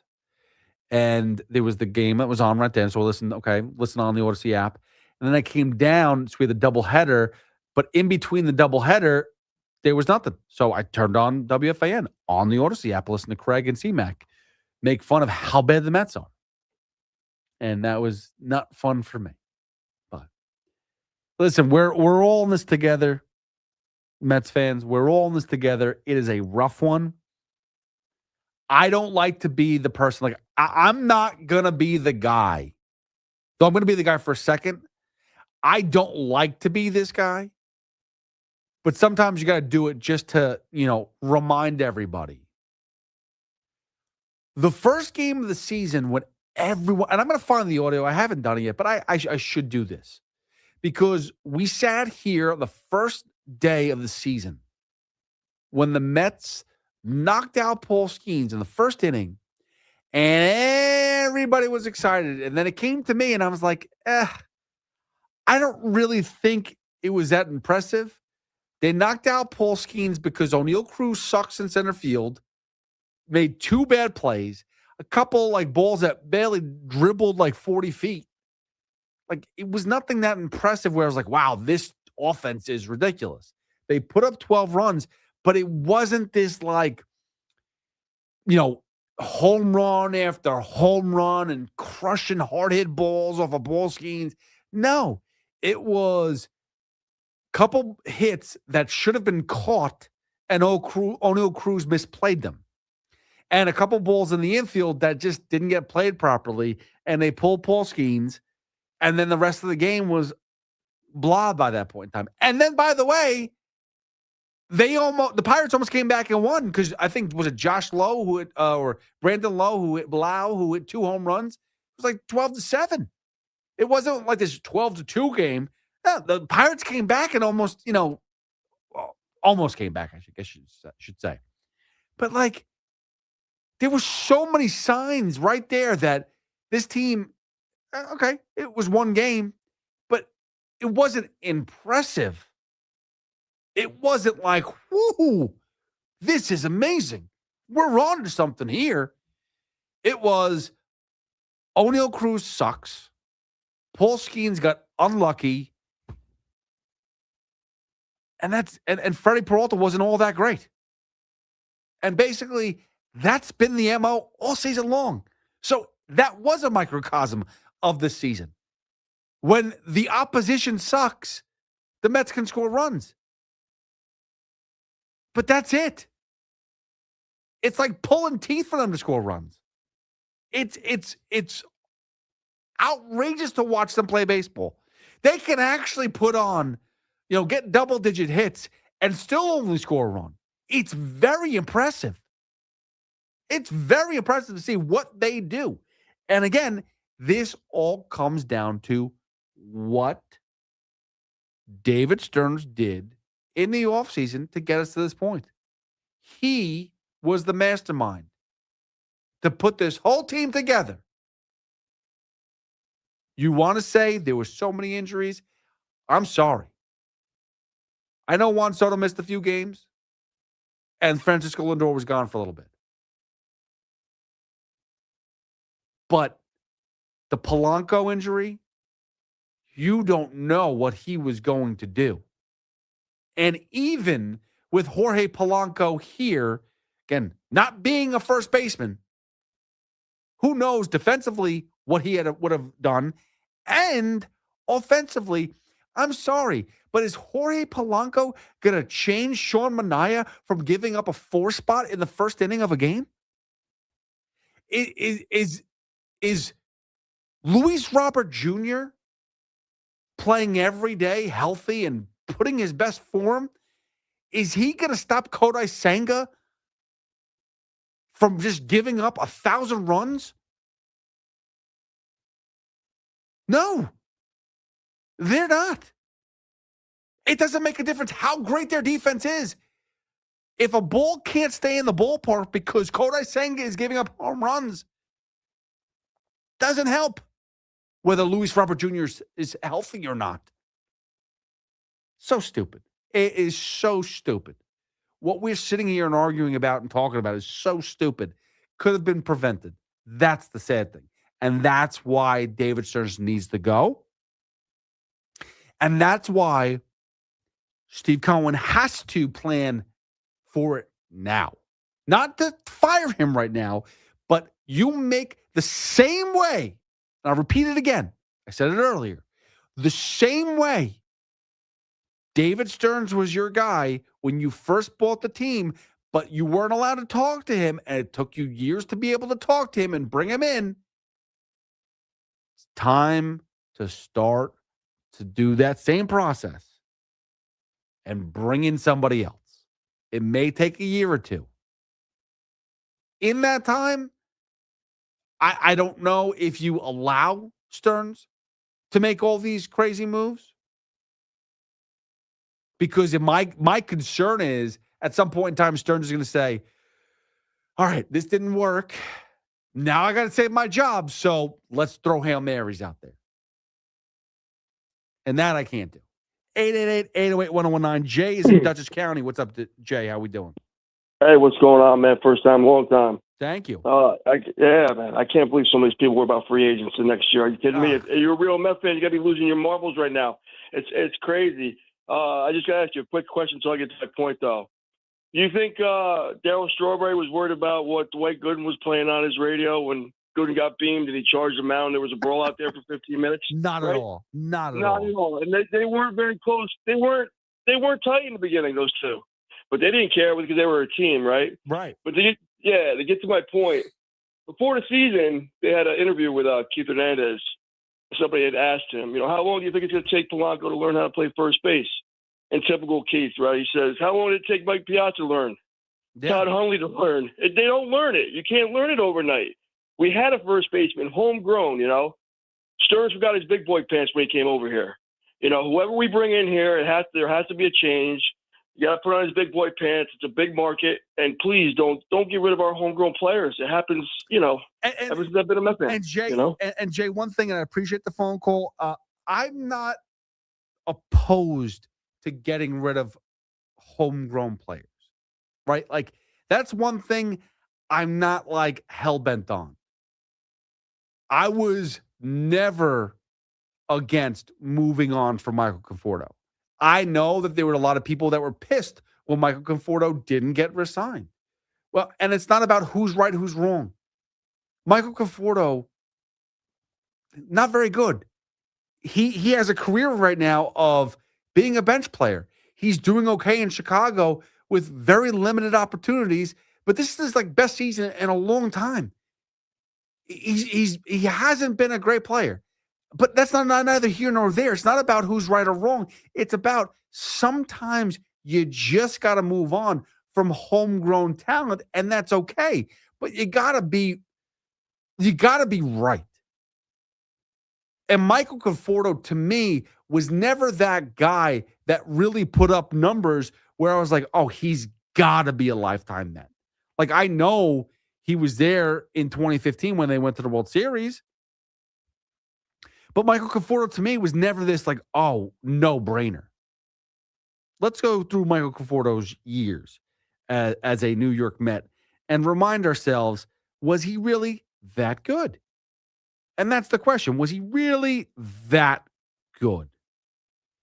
At the age of 24, when he was an all-star, that was a very good year for Michael Conforto, and no one can deny it. That was 2017. He had 27 home runs, only drove in 68 RBIs, batted .279, 939 OPS.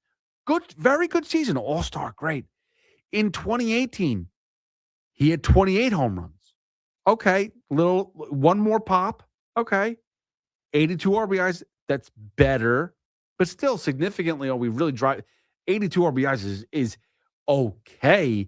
But for a top line player, are we really excited about that? No. He only scored 78 runs. So there's a misconception of him adding to the run total here. That's part of it. It's about driving in runs, scoring runs.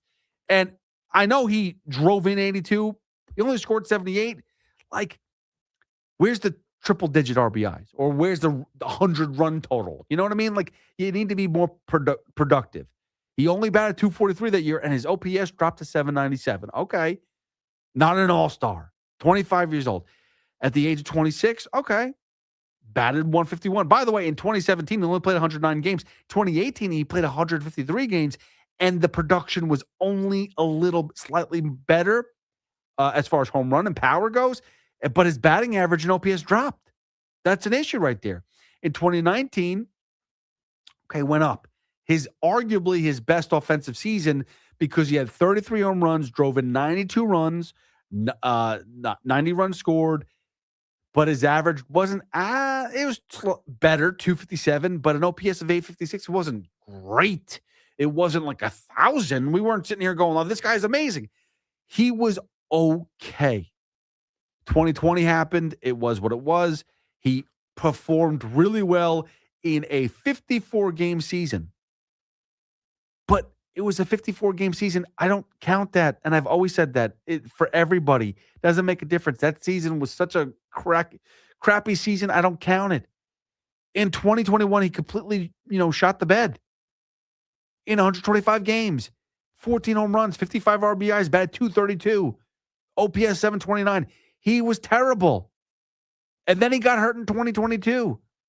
It was a sad display for Michael Conforto, but you had to cut ties. That was okay. He turned into an okay ball player. But when you talk about a guy as Pete Alonso, I'm not going to bring up his numbers right now. There's no need to. Because in 11 years of Michael Conforto's career, he's got 183 home runs. He never led the league in anything. He was an all-star once. His OPS was never that high where we're like, oh my God, he's so dangerous as a hitter. If you're a WAR guy, the best year was a 3.7 WAR. We're talking about somebody who, okay player. But nothing to be like, he has to be a Met for life because he was here in the 2015 season when they went to the World Series. He's the next David Wright. No, he was never that good. He was never that player. And defensively, I don't think he was that impressive either. Never won a Gold Glove. Not like it makes a difference because we all know Anthony Volpe won a Gold Glove at shortstop for the Yankees, and he's not that good. Okay? Let's just put two and two together. Anthony Volpe was the best shortstop his rookie season and won a Gold Glove. That is crazy. We know he's not good. So you could win an award, it doesn't really mean anything. But that being said, I'm okay with moving on from homegrown players. Had no problem moving on from Nimmo. Had no problem moving on from Conforto. I had a problem moving on from Daniel Murphy. Yes, I did. But there's certain people when you look at and you see something clicks. You could see with your eye that they're different. You could see that they're an asset. Daniel Murphy may have not been a good defensive player, but he was a hitter, baby. He was that guy that was a hitter. You needed someone at the plate, you put up Daniel Murphy. I thought that's who Jeff McNeil was. That was wrong. We got rid of him. Good. Over. We made a mistake. Pete Alonso, we know who he is. And for anybody who said in the beginning of the season, but look at Pete Alonso, he's terrible. He's this, he's that. He's got 18 home runs, 19 home runs, whatever it is. He's got 55, I think, RBIs now. He's up there in the leaderboards with a lot of stuff. He's a top 20 guy in RBIs. He's a top 20 guy in home runs. And his defense is way better than anybody that we've seen at first base. Except for Jared Young yesterday, because last night he had a good game at first base. But besides that, Pete Alonso has played a better first base than everybody else. So for all you suckers out there who bought into the notion that, look, he looks stupid, he's goofy, he's not good, you're idiots. And you just like the narrative and you're followers. Same way as Michael Kay was a follower. Same thing that, like, I had people on the station that were followers that love to kill Pete Alonso and his defense. Yeah? Well, how do you like the defense at first base now? Okay? How about that defense? But he's 31 years old. He's too old. And his body type is not good enough. And he's going to be a bad signing. Well, I think we could use those home runs, those RBIs, and definitely that defense. Sean is in Old Bridge. What's up, Sean? How are you doing? Welcome to the fan. Hey, how we doing tonight? So right. I wanted to bring up about the Yankees. I know it wasn't the best night for them. The bats really weren't sounding off as I thought it would be. Yeah, well, that guy Toley's pretty good with the Red Sox. It's weird because they're having a bad season, but this kid Peyton Toley is pretty good. He is. He's very, I don't want to say electric, but he kind of is entertaining, and he definitely has some good stuff. And he pitched a hell of a game. And it's funny with the Yankees, they do tend to first time around. I don't think they've ever seen Toley before. Maybe they saw him one other time. I know last year he debuted, but he's pitched more this year. I don't think they've seen him before. Usually when they see a pitcher for the first time, they struggle. Yeah, I mean, I think maybe they have. I'm not too 100% sure, so I'll have to look into that for particularly. But yeah, I think that's one of those days. But hopefully tomorrow, I hope it's a better turnout for the next game when even though it's an afternoon game. So hopefully it's a better turnout. Yeah, I mean, listen, the Yankees, and again, it's 2 games against the Red Sox, a team that's bad. So it's always concerning when you lose to a bad team. It's always bad when you lose to the Red Sox. But the Yankees are light years better, and everybody loses a game. It happens. Austin Warren was not on his best. He didn't strike out a guy, which I think is the first time in his career that he started a game and didn't get a strikeout. There was obviously Contreras was on some side, sort of, he had some sort of issue again with Will Warren, and it wasn't even Will Warren. It's just, I think pitching in general, he's getting aggravated at the plate. I know he had the issue with, was it not the Braves? Was it the Cubs? I can't remember or the Cardinals. There was a team that he got into an issue with earlier in the season. Oh, the Brewers. That's what it was. And his brother was even on the opposition, and he is just done with people going inside on him. But I think I heard it from Susan, or maybe it was Dave Sims or somebody said he kind of hovers over the plate. So how are you supposed to pitch to him? You're not going to walk the guy because he's hovering over the plate. You're going to try to own that strike zone. So you're going to pitch close, and the pitch didn't hit him. That he was sitting there. He walked. If you missed it, Wilson Contreras, is it William or Wilson? Either way, Contreras on the Red Sox walked on a ball 4, but it was a pitch that looked like it was going to hit his elbow, didn't touch him.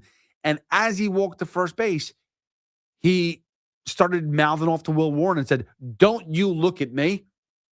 How dare you look at me? What the hell? Didn't hit him. How about don't stare at me after I throw a pitch that you're hovering over the plate and it didn't hit you. Happened to be a ball, but it didn't hit you. So how about you just walk to first base and shut up?" But Contreras has had a very strange season with his attitude towards everybody pitching to him. But Will Warren did nothing wrong. And the bench is cleared and nothing happened. And then Fernando Cruz kind of gave him a hug. And he kept on saying, "Don't look at me. Don't look at me." Whatever. Look at him. Go for it. I hope you look at him tomorrow too. But the Red Sox aren't very good. And it's funny. And this is the scary thing, Mets fans. This is the scary thing. This all started when Chaim Bloom took over in Boston and traded away Mookie Betts. Very interesting. The Mets were a couple games away from a World Series in 2024 with David Stearns. 2025, they missed the playoffs by a game, and they say goodbye to a very important piece in Pete Alonso because he knows better. And my worry is, and this is why people don't want to fire David Stearns, the worry is, because Chaim Bloom didn't last very long. He got fired. I think, where is he now? I'm blanking where Bloom is back. I think he's with the Cardinals now, actually. Whose team is doing much better than the Mets. But that being said, Bloom got fired from his job with the Red Sox because they were awful. Making that trade to bring in, to get rid of Mookie Betts, sign Devers, it's a mess. All this stuff, he gets fired. And they're nothing better than they were before Bloom even got there. And that's my worry about the Mets is you're at a point where you're not going to fire David Stearns right now. I don't even know if you can fire him in the offseason. But if you allow him to make more moves and dive deeper into whatever he's trying to build, and then you get rid of him, and nothing works that he does, and he gets somebody else in to take a risk on what they're going to do, and that doesn't work. Now we're back into this whole Wilpon era of, well, this guy failed, so let's move to the next guy, the inconsistency. I mean, it's a never-ending cycle, and it sucks. 888-808-1019. Let's go to Phil before we take a break here. Phil, Sheepshead Bay. What's up, Phil? Hi, Bud. All right, let's not take Phil. All right, let's take Bobby real quick before we go to break. Bobby Belmore, what's up, Bobby? 13 in a row they lost. They should have got rid of them, man. I didn't understand that at all. Maybe the season could have been saved. Now it's too late. I got to blame on the general manager. Bobby, hold on. Let me ask you a real question. And let's be serious. Do you think by firing Carlos Mendoza after the first 12-game losing streak that they really would have changed, that this thing really would have changed? I don't know if it would have changed, but it can't get any worse. It's gotten worse. So, I mean, yeah, but Bobby, Andy Green even said it. He goes, I'm not going out there fielding the ball. I'm not making the plays. Like, what am I going to do? Like, it almost like he admitted, like, defeat. I'm going out there. I'm going to manage the team. But, like, what am I really doing here? I'm not going out and, like, fielding for these guys. They got to make the plays. Like, yeah, well, maybe Albert Pujols is coming here. Maybe, I don't know what the solution is. But, I'll tell you right now, Bobby, it doesn't make a difference on who they bring in as a manager right now. If they don't get the president of baseball operations or a GM, a proper guy that's going to be here, it's going to make the right decisions and right moves and actually have the guts to go and be like, I don't care about your payroll. I don't care about anything. Let's go and get the best team possible. I don't care about limitations. I have Steve Cohen, who has a ton of money, and let me use it. That's what they need. Talk about the Yankees for. If you want to talk about the Yankees for a second. Yeah. Wow, Iran just tied the game up. Oh, wow. Anyway. Who did what? But Iran just tied the game up with like 1 minute left. Oh, I'm not watching for some reason. Well, the USA could play them in round of 16, so I hope that they lost the other day. What happened with that? I mean, I know that the game didn't mean anything, but how do you lose to Turkey with an IYE? Well, Stearns starters, but let me talk about the Yankees. I want to get your feeling. I know I'm just a break. Freeds has a history of arm issues and hasn't pitched terrible against Toronto.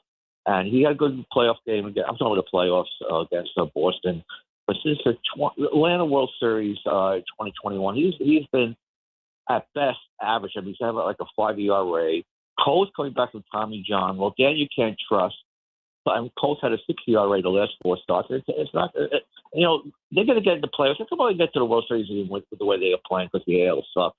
But I mean, without Scherzer can't pitch every game, and I'm just a little concerned that 3/4 of the starters have question marks going into the postseason, and I think they'll get through.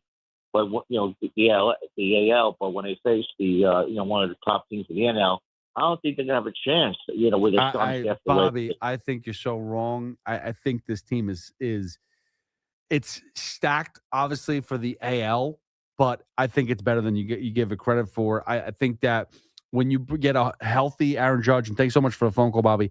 When you have a healthy Max Fried, a healthy Garrett Cole, a healthy, you may have Clark Schmidt back for the playoffs too, which is would be amazing. But you throw him with Carlos Rodon, with Schlittler, you have a surplus of arms that are just unbelievable. You're not obviously going to go and have a 5-man rotation come to the playoffs, but so that means that someone's going to go basically what the Mets try to do on a regular basis, which is like handcuff guys. Hey, this guy starts it and this guy will finish it. No, they're going to have that. The Yankees are going to have that ability for the playoffs, and it's going to be huge. And I'm telling you right now, like the New York Yankees are not just good because the AL sucks. They are good because they're a great team. They are good because they have Paul Goldschmidt, who has had a renaissance this year. They are good because Cody Bellinger is a great ball player. They are good because you have a very, very solid bullpen. We're going to have to take a break here. Ray wants to kill me, and I understand because I've been on that same side so many times, want to kill myself too. So let's take a break. Do Ray a favor. We'll get back to phone calls. One more hour, then Connor Green takes over. 888-808-1019. It's Pete Hoffman with you on the Fan. Hit me up at Hoff, WFAN. It's the Carton Show with Craig Carton and Chris McMonagle. Afternoons 2 to 7 on the Fan, 101.9 FM. My second baseman is out there like he's playing Sunday softball, right? Like, what's next? Let's go out there with a can of beer. Hey, red solo cups for everybody. Yeah, I don't. That being said, I think if you find this, if you're going nuclear over this, my personal take is I totally understand the look of it. Get the Carton Show on demand. Available on Apple, Spotify, wherever you get your podcasts, and the free Odyssey app. Talk sports with Craig Carton and Chris McMonagle on the Carton Show. Afternoons from 2 to 7 on WFAN, WFAN FM, WFAN FM HD1 New York, and Odyssey Sports Station. With over 90 years of combined legal experience representing the law enforcement community, Decolator Cohen & DePrisco, LLP, continues to strive to educate police officers of their civil rights to sue in line-of-duty accident cases. The 2026 Police Officers' Right to Sue newsletter can be viewed on policeofficersrighttosue.com and provides successful results in varying line-of-duty accident cases. These results include damages recovered from RMP accidents involving the City of New York and civilian motorists, station house defects, ricochet injuries from the range, private premises slip and falls, sidewalk slip and falls, construction defects, snow and ice cases, and injuries emanating from defective RMPs. In any LOD accident, it is important for the officer to take photographs of any defects, injuries, or damage. It is also essential to draft the line-of-duty report and detail the cause of the accident in the paperwork. Remember, there's a 90-day time limitation to file a claim against a municipality. If any law enforcement member has a question regarding a potential lawsuit, contact Decolator Cohen & DePrisco, LLP at policeofficersrighttosue.com or call 1-800-901-1529. Do you owe $10,000 or more to the IRS like Mark? I've been doing home remodeling for 30 plus years, but the economy crashed. I wound up losing my home, losing my job, and on top of that, owing the IRS a ton of money. I owed the IRS $114,000. It really, truly was the worst part of my life. Then Mark found tax relief advocates. On news radio, I heard about TRA, and I thought, what's the worst that could happen? So I picked up the phone and I called them. When it was all said and done, TRA settled my $114,000 debt for $100, and I'm telling you, I was ecstatic. Could not believe it. Would recommend TRA to anyone. If you owe 10 or even hundreds of thousands of dollars to the IRS, don't lose hope. Do what Mark did and call TRA for a consultation. But TRA did. They gave me a second chance, and I'm forever grateful. Visit TRA.com or call 800-491-9914. 800-491-9914. That's 800-491-9914. Go with the pros at H.L. Gross & Bro Jewelers in Garden City. For over 100 years, 5 generations of New Yorkers have trusted H.L. Gross to come through in the clutch with the perfect engagement ring. No pressure, no rookie mistakes, no getting played on price. Just honest guidance, real education, and a team that helps you find the right ring for your game plan and your budget. H.L. Gross makes the process easy. Make the smart play before you pop the question. Visit H.L. Gross Jewelers in Garden City or online today. Imagine a gentleman's club with over 200 gorgeous exotic dancers every week. Hey, big boy. From the people who make fantasies come true, Gallagher's 2000 in Long Island City is the place to be. Gallagher's 2000, a gentleman's club for today, gentlemen. Gallagher's 2000 features 2 floors, 3 stages, discounted drinks, VIP, champagne rooms, and dinner specials every night. Gallagher's 2000 offers complimentary lunch Thursdays and Fridays with any drink purchase. Come on down, big boy. Gallagher's 2000 is New York's largest upscale gentleman's club, and Gallagher's 2000's bachelor parties will blow you away. For their bachelor party specials, call 718-361-1348. Gallagher's 2000 is located at 4319 37th Street in Long Island City, Queens, just a half a block north of Queens Boulevard. Call 718-361-1348. Gallagher's 2000 is unlike any club in New York. Come tonight for the time of your life. Gallagher's 2000. Let your imagination run wild. Town Fair Tire honors any valid rebates, manufacturers or competitors' rebates. Yes, even any competitors' rebates. And we give you the guaranteed lowest price. Nobody beats Town Fair Tire. Nobody. Town Fair Tire. You've probably heard all those ads for life insurance. Just a few dollars a day, apply online in minutes, no medical exam. Simple, easy, and cheap, right? Now you're thinking, maybe I should get a quote. Well, smart thinking. Everyone should have life insurance. But here's what they don't tell you. Those few dollars a day rates, they're for young people in perfect health. That's why everyone calls Big Lou the 50 to 60-year-old not-so-perfect candidate. Like you. You take prescription meds and you're overweight. Winner, fried chicken dinner. Well, Big Lou works with life insurance companies that want people like you with no surprises after you apply. In fact, if you're a 50-year-old guy with a few health glitches, Lou could probably find you $1 million of term life coverage for about $200 a month. So yeah, you need life insurance. But unless you're young and healthy, you got to call Big Lou because he's like you, older, heavier, and on meds too. Get a quote right now at 800-700-6898, 800-700-6898, or biglou.com. The night belongs to the fans. Join Tommy Lugauer for After Hours, weekdays at 7. Call 888-808-1019. The WFAN phone line is powered by Paramount Plus. Paramount Plus presents the biggest summer in UFC history.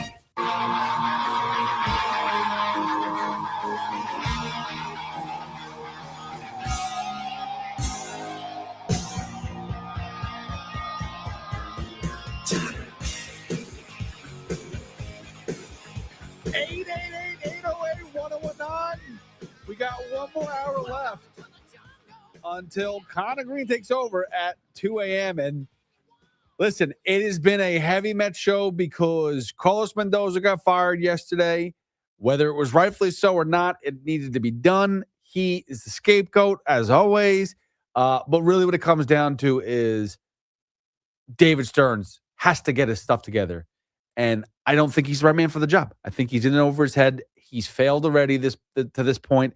And I don't know if we're ever going to see this vision from David Stearns. I understand. And now I've always given David Stearns one thing I've given him a ton of credit for is that David Stearns, after year 2 of and missing the playoffs by one game, used that as an excuse to basically wipe away this team and bring in players that he wanted to bring in.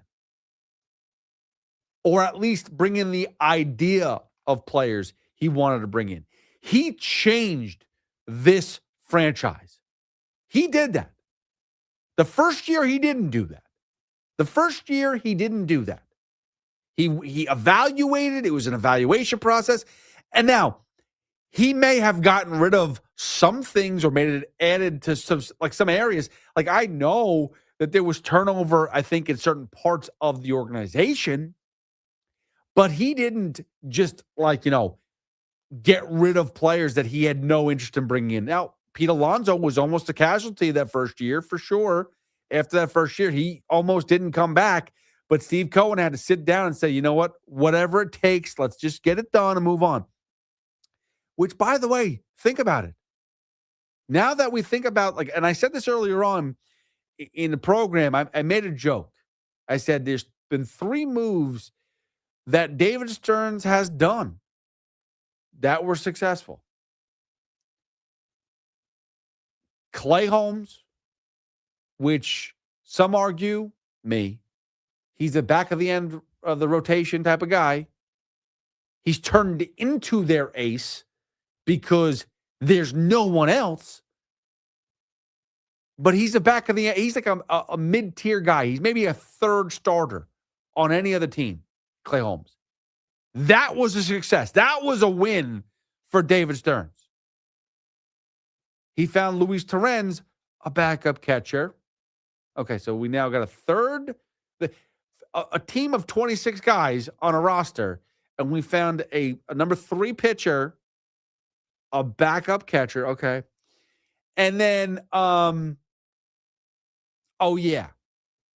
Jared Young is like a utility guy. Great utility guy. So he's more, not a bench player, but utility. So, a 10th player on the team. He's not starting. He's not the DH. He's not a starting guy. He's like the 10th player on the team. Maybe 11th. So we've filled 3 spots of a 26-man rotation of a roster. We found a 3rd man in a rotation. We found a backup catcher, and we got like the 10th or 11th man on the team. Whew. Success level, not very good. Not very good for David Stearns. Now think of this. Think about the other moves that were made over the past few years. Which were the most successful ones?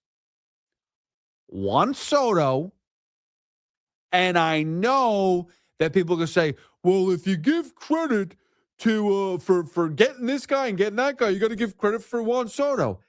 Let's be honest. If it wasn't for Steve Cohen, Juan Soto would not be on the Mets. And why is that? Because David Stearns would never spend that much money on a player, no matter how good the player is. He never did it in Milwaukee, and he would not do it here in New York, even with Steve Cohen's blank checkbook. And the other move that Steve Cohen made, Pete Alonso last year. Now, did it end up leading to a playoff run? No. But that was a player that would not have been here last year if it wasn't for Steve Cohen. That's 2 moves that Steve Cohen was right on. Because Pete Alonso was very productive last year. You could blame his defense in September. Okay, sure, fine. But what the rest of the season was not on Pete Alonso. Pete Alonso did his job. He drove in runs. He hit home runs. He did all that he was supposed to do. He played good defense. The last month of the season was a problem. There was no starting pitching. It still hasn't changed. There's still no starting pitching. And Juan Soto was a good move. No one's going to say no to that. No one's going to say, oh, I can't believe that they got one of the best players in baseball. How dumb are they? No one's going to say that. What is dumb is, though, you go out and get the best player in baseball, and then you sit there on your hands and go, I'm not going to spend anywhere else. Not on good players. And then panic. And that's what it is. Panic. When no one is available. When you've done absolutely nothing in the offseason and go, all right, we don't have a first baseman.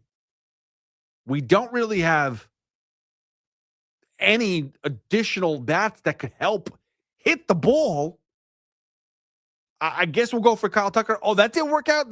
Bo Bichette. I mean, it was all panic moves. And to be fair, you probably should have gotten Bo Bichette and Pete Alonso. Or Bo Bichette and Kyle Tucker. You know what I mean? Now, it ended up working out because A.J. Ewing and Carson Bench, it's a pleasure to watch them play baseball right now, but we still don't know exactly what they're going to turn out to be. They're young. Let's put it this way.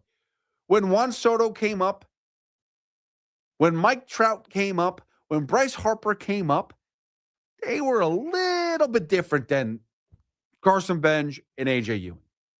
When Aaron Judge came up, and Aaron Judge was a little bit older, so, take that for what it is. But you could see the difference. Carson Bench is a good player. A.J. Ewing, good player. Let's see how long they last. Let's see if they turn out to be special. You knew Mike Trout was special. You knew Bryce Harper was special. You knew Vlad Guerrero Jr. was special. I don't know that Carson Bench and A.J. Ewing are special. They're talented, and they could probably play and have a nice career in the majors. Special, let's slow down. But that's kind of what you were supposed to bring in and add to this team. Instead, you just flipped it upside down, brought in a whole new stack of players, brought in a whole new coaching staff, and never fixed the pitching. Kodai Senga should not have been on this roster this year. Sean Manaea wasn't reliable. David Peterson wasn't reliable. We talked in the beginning of the season about, oh my God, we may have a 6-man rotation. We have so many arms. And now we're scratching our head going, I don't even know who's going to start. Do we have another opener? By the way, the Mets have actually coined a new phrase for the opener. They call it the fluffer. That's what they've called it. Because they give it up in the first inning. That's what they called it now, the fluffer. 888-808-1019. Take your phone calls up until 2 when Connor Green takes over. You can always hit me up at Hoff WFAN. Let's get back to these phone calls. John's at Levittown. John, what's up, buddy? Hey, what's up, man? Great show as always. Oh, thank you. I had a baseball question for you, but I've meaning to call and ask. You were on the show a few weeks ago talking about if you had to go out, your one way would be by a bear attack, correct? Not a bear attack. That's crazy. Shark attack. The shark attack. Yes. Right. And it's got to be a great white. It's got to be. Oh, yeah. Come on, man. We're not going for the obituary. We're going for the front page, man. You got to, you want people to know your style. Let me, John, let me tell you something. Think about how many people nowadays get major attention for shark attacks. Like every day I'm looking, it's another shark attack, another great white attack. It's a big deal. It's a big deal. I mean, that's the way to go. I don't know if I'd call it a pandemic because the last time we threw that word around, stuff got crazy. But yeah, I mean, it's serious stuff going on in the world, man. It's serious in the streets out there. I look both ways when I leave the house. Yeah, and by the way, I saw. I haven't seen the new Jackass yet. I think it's coming out this weekend or whatever. But I saw a clip of them talking about one of the stupidest stunts they've made, and it was Steve-O. They were gonna kind of act like he was fishing for sharks. So they put a hook in his mouth, and he went in the water, and they were trying to get footage of like sharks coming up and attacking him. Oh yeah, they didn't get Nature Boys. That was extreme. Those guys are next level. But they didn't get enough footage, so he had to do it a second time. And the second time, a mako came up and almost bit him, and he just happened to move his leg, and he kicked the mako shark the last second, and it's pretty ridiculous. But anyway, I want a great white. Like anything else. You know? Yeah. The second time will get you, like any pretty girl. But my baseball point, I was thinking, I just want your opinion. What do you think's had the most impact on baseball? And do you think it's like overall positive? Me and my buddies were talking. Would you say the ABS with the pitching, the pitch clock to speed the game up, or the DH now that it's in both leagues?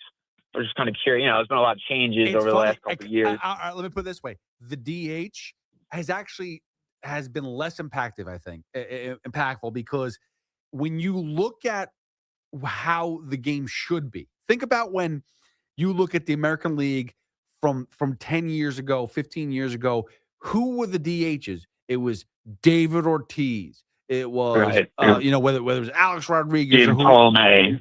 Yeah, right. They had these big batters basically being the DH, and that's it. They're the DH, the Nelson Cruzes of the world. Right. Those type of guys. Mo Vaughn type dude, They totally moved on from that. Now it's all right, well, who's going to get a start today? Jared Young is going to be our DH. We're going to have a random secondary catcher be a DH. It's kind of a Call a fugazi kid thing. up, have him in the slot. Yep, You might as well have a starting pitcher in the lineup instead because they've shifted. What they've done is they've given people days off there. They've changed. It's changed the game, but not the way it's supposed to be.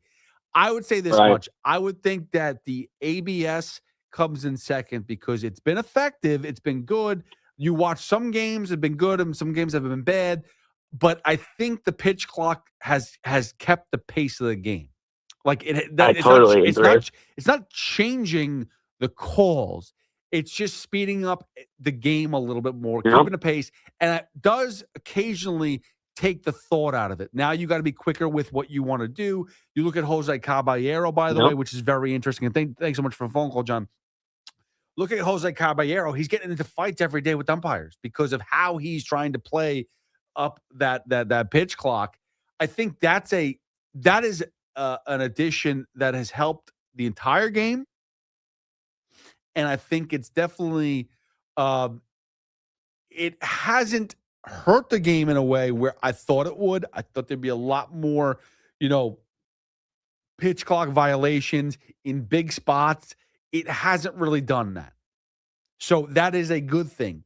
The ABS, you challenge it. You don't like, so far we're trying to use this ABS, and I don't know if everybody knows how to use it. Like Jazz Chisholm has used the ABS, I think, more than anybody else on the Yankees, and he's wrong most of the time.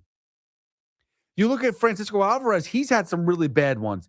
Some of these guys, they use the ABS, and they are so bad at it. Like the pitch is right over the plate, and they used it, and it's like, he called it a strike. It was dead center over the plate. What are you challenging? Why are you doing that? You look like an idiot. And then there's times where it's like, maybe you should have challenged. Like this game, at the end of the Mets game, Jared Young used 2 challenges. He got one right, and then the end of the game, the last pitch of the game, he challenged. It was strike 3. He challenged it, and it happened to be a strike 3. And it's like, oh, you idiot. Why didn't you swing?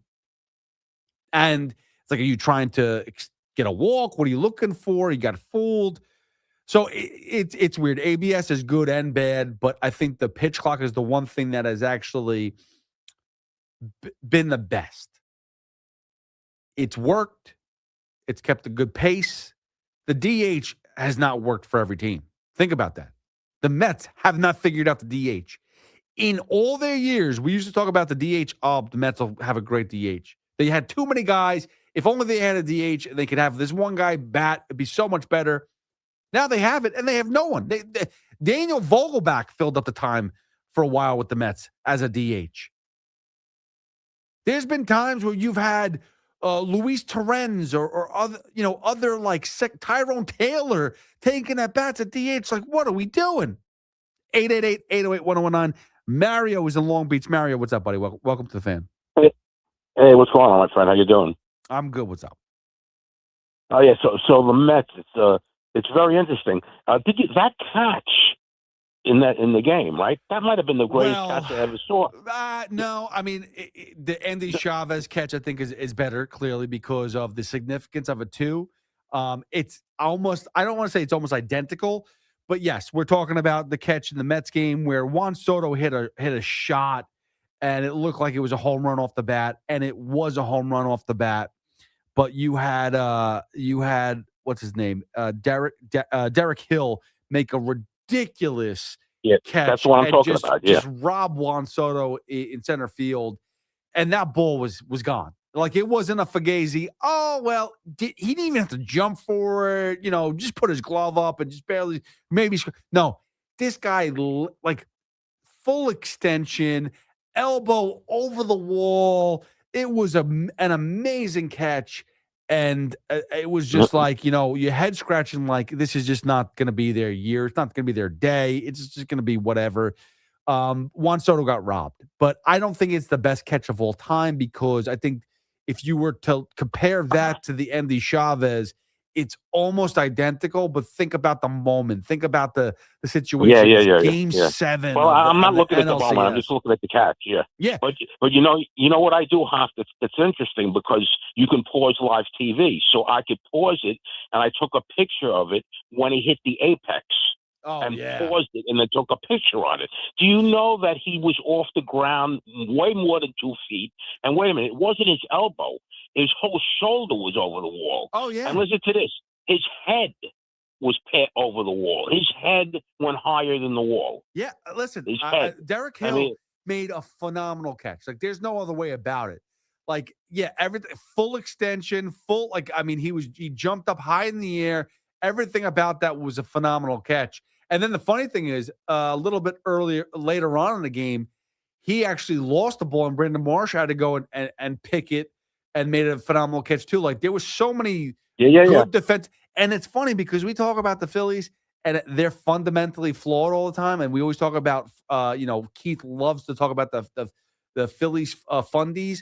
They were just made amazing catches. You had, it was a good, really good, well-played game by the Phillies. Alec Bohm made some nice plays too, and I can't stand that guy. It was just a great game, but that was a phenomenal catch. I would say that it's definitely one of the best catches I've seen ever. But the Chavez catch is better than that. I would say, I don't know if the Nimmo catch a few years ago in Citi Field versus the Dodgers was better than that, but it's definitely up there. But that was phenomenal. There's no two ways about it. Can I bring one more point up about the Mets? Yeah, go for it. So you know what really gets me mad? When they say that we're going to focus, and this to me is disrespectful for the fans to say this, right? We're going to focus on run prevention this year. Now, how do you focus on run prevention when you get rid of the best reliever and the best closer in the game, which prevents runs, right? Obviously, the closer prevents runs. And secondly, you start to play 80 guys out of position. And I agree with what you said earlier. Alonso's a pretty damn good fielder. I think they took a step back there. So they say they were focused on run prevention, but it actually was the other way.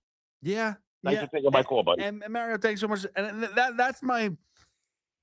And this is another thing about David Stearns, right? Not saying that he lied to our faces purposely, but like the narrative that he came out with. And I don't know if this is a PR thing, if there's a PR play here, but like the strategy to tell us to your blue in the face that run prevention, that's the focus of this offseason, which is basically saying we're not going to get Pete Alonso, FYI, but run prevention, that's what we're doing. That's the strategy here. Run prevention, bringing back Pete Alonso. It is a joke when you put all these people out of place and they don't handle it well. Like, think about it. I'm not telling you that Bo Bichette had a great month while Francisco Lindor wasn't playing shortstop and that he was playing a lot of shortstop. But when Bichette goes back to third base, the first game Lindor's back, he makes an error that is so obvious. Like, it was almost too easy to predict that he's going to make a ball's going to get hit to him, a sharp hit's going to come to him, and he's just not going to be able to field it properly because he is not used to third base. No matter what you say. It's just over and over and over. They're not used to these positions. And now, do we have to sit here for a full season and then evaluate and say, okay, now Bo Bichette is going to be good at third base. Now Jorge Polanco is going to play well at first base next year for the Mets. Now Marcus Semien is going to have a renaissance of a season at second base. Now Juan Soto is going to be, well, whatever. Who cares about Juan Soto? Because he actually hasn't been the issue at all. Now Luis Robert Jr. is going to be great in center field.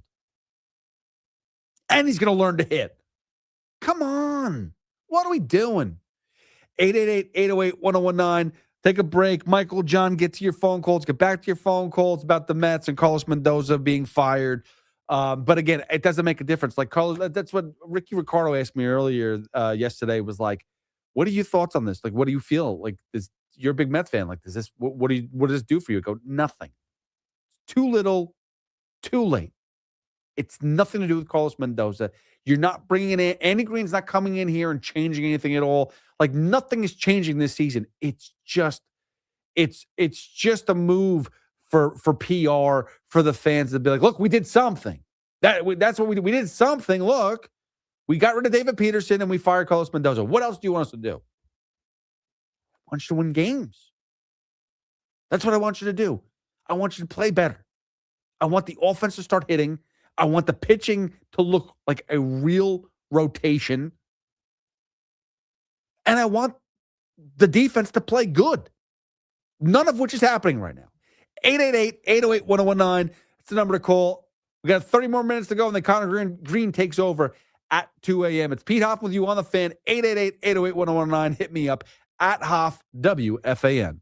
Training camp is right around the corner, and nobody gets you ready for football season like WFAN. It's a good variety of coverage. From roster moves to quarterback questions to the biggest stories in the NFL, our experts have you covered. Get ready for Kickoff 2026 on WFAN. Everybody knows Town Fair Tire is New England's largest name brand discount tire dealer, beating all the local competitors with our guaranteed lowest prices. And now, with over 120 stores throughout New England, we beat all the competition, including the warehouse clubs, the online sites, and the local dealers. Yes, we beat them all with the absolute guaranteed lowest price on name brand tires. Nobody beats Town Fair Tire. Nobody. Name brands at discount prices. Town Fair Tire.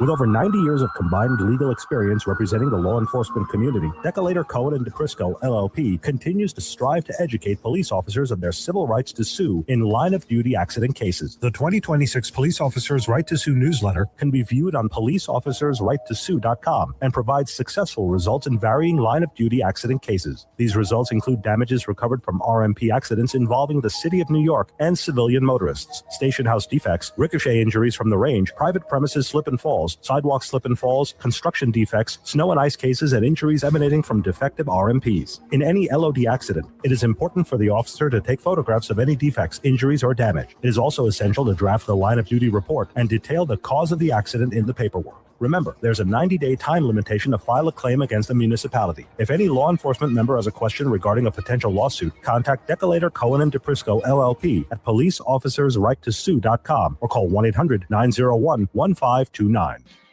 Ben Rice and Ben's Original Rice is a partnership written in the stars, a natural fit that was too good not to celebrate.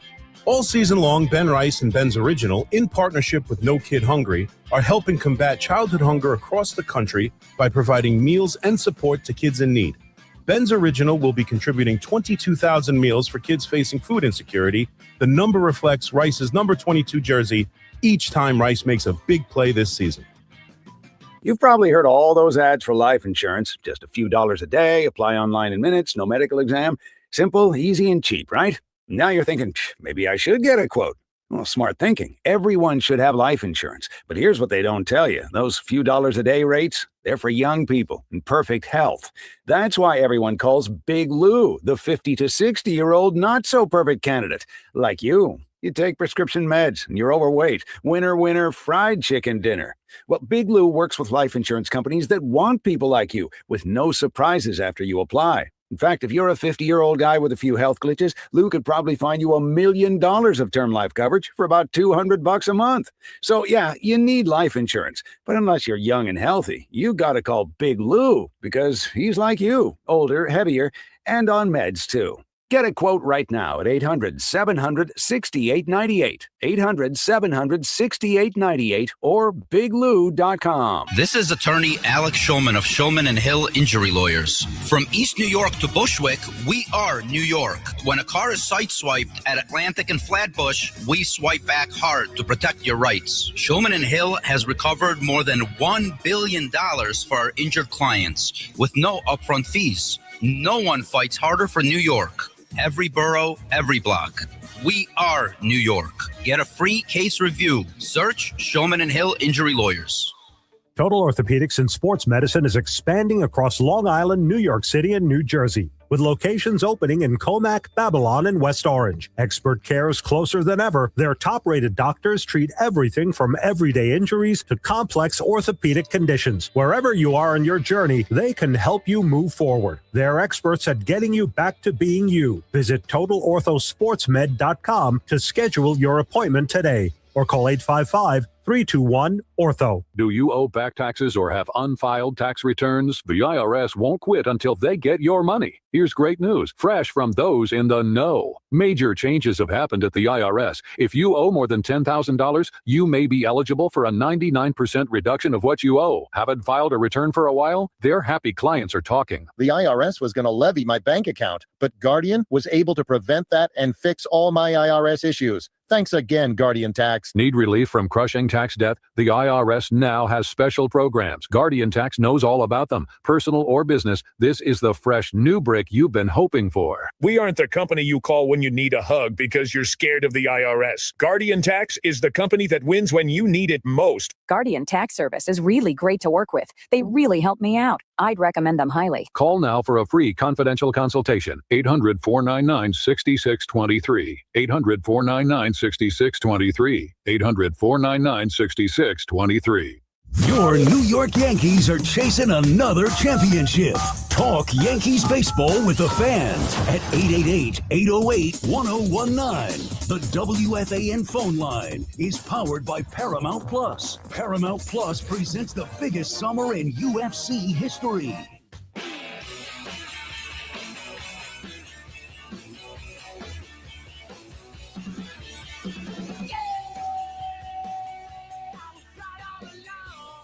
Eight 888-808-1019. You know, sometimes you just scroll through like social media, you see the dumbest things. Right now, I'm watching a guy eat honey through a honeycomb, and it looks like he's eating it fresh from wherever he pulled it, but the bees are still inside because his lips are all swollen. Like, what the hell are you doing? But I'm watching it. I'm entertained.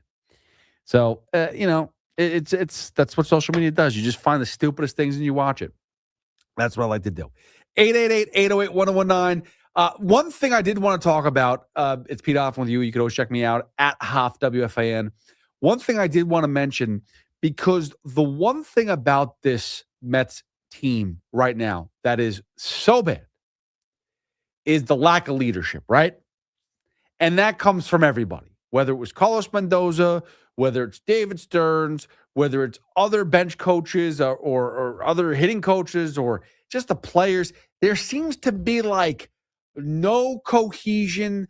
There's no leaders. There's nothing. There's absolutely nothing. And the reason I say that is because you look at the Dodgers. There is a player named Dalton Rushing. Now, he started out the season on fire. He hit like 7 home runs in like his first like 8 games, and it was incredible. The amount of his offense was ridiculous, but he was also causing a little bit of issues here and there on the base pad. I think he took somebody out on a slide, and there was some issues, all this stuff, blah blah blah blah blah. And he's a bit of a yapper too, so he talks a bit. But the other day, Shohei Ohtani was pitching, and he was the catcher. Now, I think Will Smith has been injured a little bit, so they've had Dalton Rushing catch Shohei a little bit. The numbers aren't reflective or not good when Dalton Rushing catches compared to when Will Smith catches. But the point of this this long story is that the other day there was a couple instances where Dalton Rushing got upset with Shohei Ohtani. First of all, I don't know the order of it exactly, but one of them specifically, Shohei wanted to challenge a pitch, and Dalton was like, no. But he went and challenged it anyway, and Shohei Ohtani was right. He challenged the pitch, and he was right. And then there was another play that I don't know what it was, but he was upset at the call or something and kind of showed up Shohei Ohtani. And it was a bit of an issue. And you go, all right, Pete, why the hell are you talking about Dalton Rushing and showing up Shohei Ohtani? Because how the team handled it. First of all, the post game was Dalton Rushing basically saying he's embarrassed. It's embarrassing. He shouldn't act like a child. He needs to grow up. It's his fault. No one else's. Taking ownership. Now, whether or not he feels that way, he said that. And he was very vocal about it in the post-conference, post-interview. But if you look at the team and how they handled it, Shohei Ohtani never made a big issue about it. He didn't fight with Dalton Rushing. He didn't make a big scene. What he did, though, or what happened was, Dave Roberts came up to Dalton Rushing and told him what was up. Freddie Freeman went up to him and told him what was up. And they didn't do it in a way where it was like, I remember Joe Girardi once pulled, I think his name was Scott Olson, and grabbed him by his jersey and pulled him into the dugout and just kind of walked away and kind of hid and gave him a piece of his mind. No. This was done on the bench. They sat there, they spoke to him, and told him how it's going to work going forward and how he's got to handle himself. Shohei Ohtani is the best player in the game, and you're telling Shohei Ohtani and calling him out and complaining about him challenging pitches and all this stuff? No. You listen to him. You don't tell him what to do. And you definitely don't show him up. And that's accountability. That is something that the Mets have not done at all in I don't even know how long. This could go back to the last time we talked about Lindor and McNeil getting into a fight with the rat and raccoon stuff. That might have been the last time we heard anybody hold anyone accountable, to be fair. But that needs to happen. You need to see these. Someone needs to go to Mark Vientos or Francisco Alvarez when they run through the stop sign at third base. Someone has to hold them accountable. You take them in front of everybody on the bench and you talk to them. And I understand maybe that's not how everything works these days. You got to pamper the kids a little bit more. And other times, you just got to show them who's boss, and you got to show them what's up. And you have to, and again, guess what? It is an honor to go out there and play baseball. It's not your right. It's an honor. You don't have to go do it. You can be cut from this team. You can be traded away. You can go to the minor leagues. Trust me, I know a ton of people that have played minor league ball who sit there and go, you know what? I probably could have played. I probably could have made the majors. I gave up a little too early, but I probably could have made it. And they probably could have. And you have that opportunity and you're throwing it away because you just do what you want to do.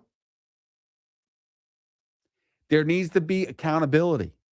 And so far, I haven't seen it at all with the Mets. And that's why we got to this point. That's why we finally had to fire Carlos Mendoza, because someone had to see something. That's why David Peterson got traded, because we finally had to do something. But it's too little too late. But for the rest of the season, you still have to show people the accountability. You do. One way or the other. 888-808-1019. And I don't know where it's coming from. I really, truly don't. 888-808-1019. Let's get to Michael in Happy Valley. Michael, what's going on, buddy? Hey, good evening, Hoff. My fellow class of 2000er, my fellow avid Mets fan, my fellow world champion Knicks fan, my fellow Giants fan. How you doing? I'm good. You said class of 2000? Yeah, I'm from New Rochelle, class of 2000. How about that? Let's go. Yeah, hey, we were old enough to know the old school ways, and we're young enough to handle the changing world. What a time to be born, 1982. Let's go, baby. So what's going on, Michael? How we doing? I'm doing good. Actually watched you guys on the Rico tonight. Great job. Very, very entertaining and factual. With that being said, 2 Mets things.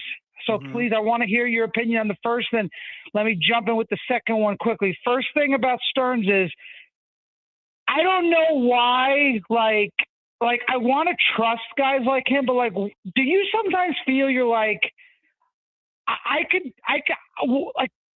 honestly think I would do a better job. Like, for example, we know about the Senga. He should have been traded. We should have brought back Pete Alonso just for legacy alone, okay? But when you look at first base replacements, you look at a guy like Ryan O'Hearn.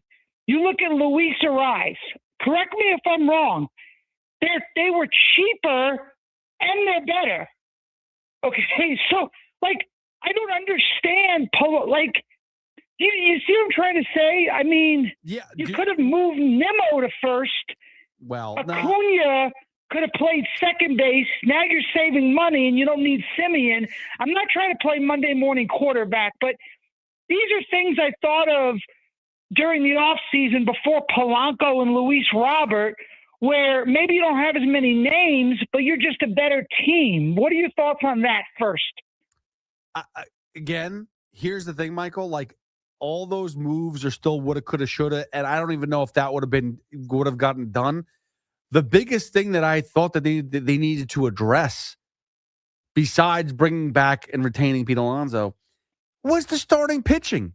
And their biggest thing was, we're getting Freddie Peralta, right? Like, we knew that was the one move he wanted to make. But you add that with the rest of the rotation, was it good enough? And I didn't think it was. I really didn't think it was. And that's been the point of it, is that it's not, the rotation is so bad.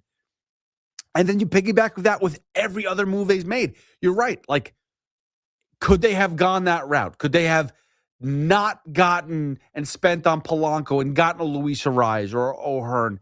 Would that have changed, made a difference? I mean, I got to be honest with you. I really haven't looked at O'Hearn a lot this year. I don't know if he's had a good season. I can't remember. And Luis Ariz, I'm not a big Ariz guy. I know that he's a contact hitter. I know he's not a bad defensive player, but I don't really know if he's not the player they needed. You still need a big bat. You can't just say Juan Soto's the big bat.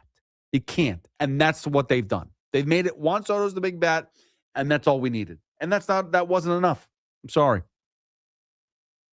Yeah, well, I mean, what you're saying makes total sense. It's just so crazy because if you would have told me Christian Scott was pitching better than expected, Ben just playing as good at or better than expected, and A.J. Ewing came out of nowhere and looks like probably one of the best overall offensive players consistently, with his at-bats and everything, and we would be on pace for 95 wins, I mean, baseball is so crazy, okay? Speaking of crazy, the second thing I was going to say is I had a trade idea. What about this? I know you're kind of taking on a bad contract to move 2, but you're moving 2. What about an idea? I think a change of scenery would help him, but what about Simeon and Senga for Willie Adames. Here's why. I heard, and Michael, and I got to go because I do want to get some Yeah, other people in. And I thank you. appreciate the phone call. Let's go to 82. I mean, we're trying to now basically swap contracts and manipulate things so that we can get by with the same payroll just to get it's a possibility. Maybe Willie Adames leaves San Francisco and has a better, season with us. There's too many ifs. Too many ifs. Willie Adames was never consistently that good. That's why you didn't go for him. You can have a season that's successful, but you don't put all your eggs in one basket when you see that happen. And the Giants have been desperate for people to buy and to come to this team. And they were desperate for Willie Adames to say yes. They were desperate for Chapman to go to the team. They were desperate for a lot of things. Didn't work out already. Wasn't worth it. 888-808-1019. John in Mattawan. What's up, John? How you doing, Hoff? I'm good. What's up, bro? So it makes you think back to last year. It makes you say, what if David Stearns kept the core together for the lineup, okay? You move Nimmo to DH. Carson Bench can still start the season in right field. So you have Nimmo's bat, and you still have Bench's defense, and he gets to play, okay? But what you do is you go out and you get more starting pitching. Because believe it or not, I know the offense wasn't great all of last year. And I know there was plenty of times during their collapse that they didn't come up clutch. But if you remember back to the month of August, that offense broke franchise records for runs per game, total runs in a month, home runs. And guess what? As a team, they still finished under 500 by 7 or 8 games in August. Yeah. Because of no starting pitching. Yeah. No pitching. Now, look, David Stearns, the one thing he did well this year was build the bullpen, okay? So that they could have kept. They didn't really let go of Diaz. I'm not going to consider them letting go of Diaz because they tried to retain him. They just got unknowingly outbid. So if they would have kept the lineup, also not just for the sake of the hitters, they have continuity. Those guys, Nimmo, Alonso, McNeil, at least they had consistency on a year-to-year basis. Yeah. If you look at their total numbers at the end of every year from 2021, whatever year, through last year, Francisco Lindor, Alonso, Nimmo, and McNeil were all pretty much consistent throughout. And what they did, they had continuity. They knew how to play with each other, even though if it wasn't pretty at times.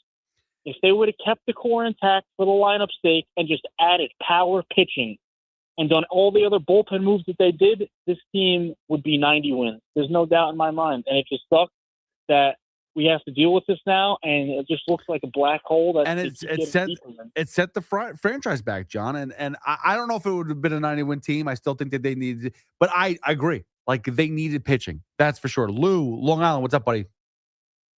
Hey, I just want to get your opinion on this because a lot of people are just talking about the roster with the players. But in my opinion, you had a pitching coach in Jeremy Hefner, and he goes to the Braves. Yeah. They don't even really have anybody, and they're like top 3 pitching staff in the league.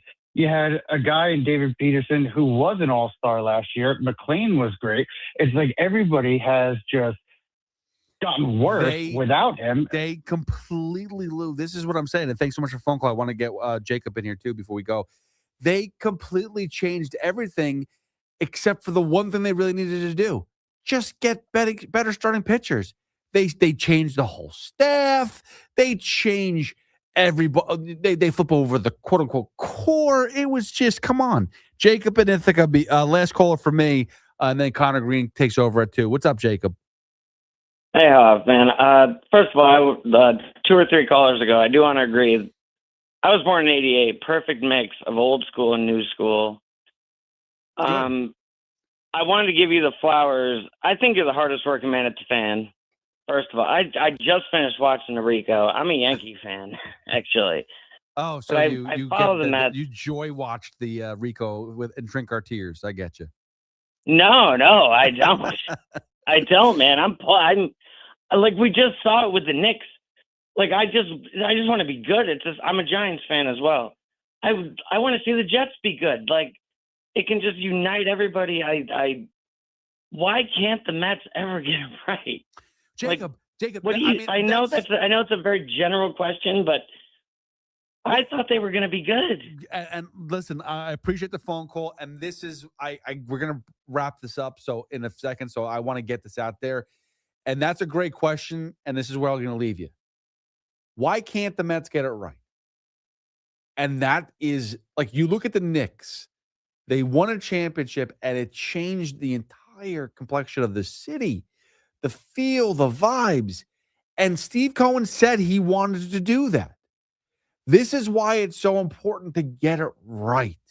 And I understand it's not easy. It's almost impossible. But when you say the things you say, and you say you want to change the feel and the culture of the team, you can't go out there and then just dump it into the trash because you have a different philosophy. Like the Mets were getting somewhere. We weren't that far away. And you completely threw it out the window. And now the franchise is set back in a way where I don't know when they're going to get it right. If they can get it right in the next couple of years, that is not good for multiple reasons. It's not good for the city. It's not good for the fans. It's not good for the future of the Mets. I'll tell you this much. It's much easier to be a Yankee fan and to become a Yankee fan when you go to the playoffs every year. When you continue to underperform like the Mets do, you lose the fans. You lose the fan base. Steve Cohen has to get it right. And it's got to be now. Thank you very much to Ray Jarvis. Thank you to Nick Theodore from earlier. Thank you for everybody that reached out, called. You can always follow me at Hoff WFAN on social media. We will have another Rico Bronya on Sunday after the Phillies series. And then I'll be back with Craig Carton and Chris McMonagle on Monday at 2. Thank you very much to everybody. Connor Green up next on The Fan. Have a good night. See ya. Sports Radio 101.9 FM. WFAN.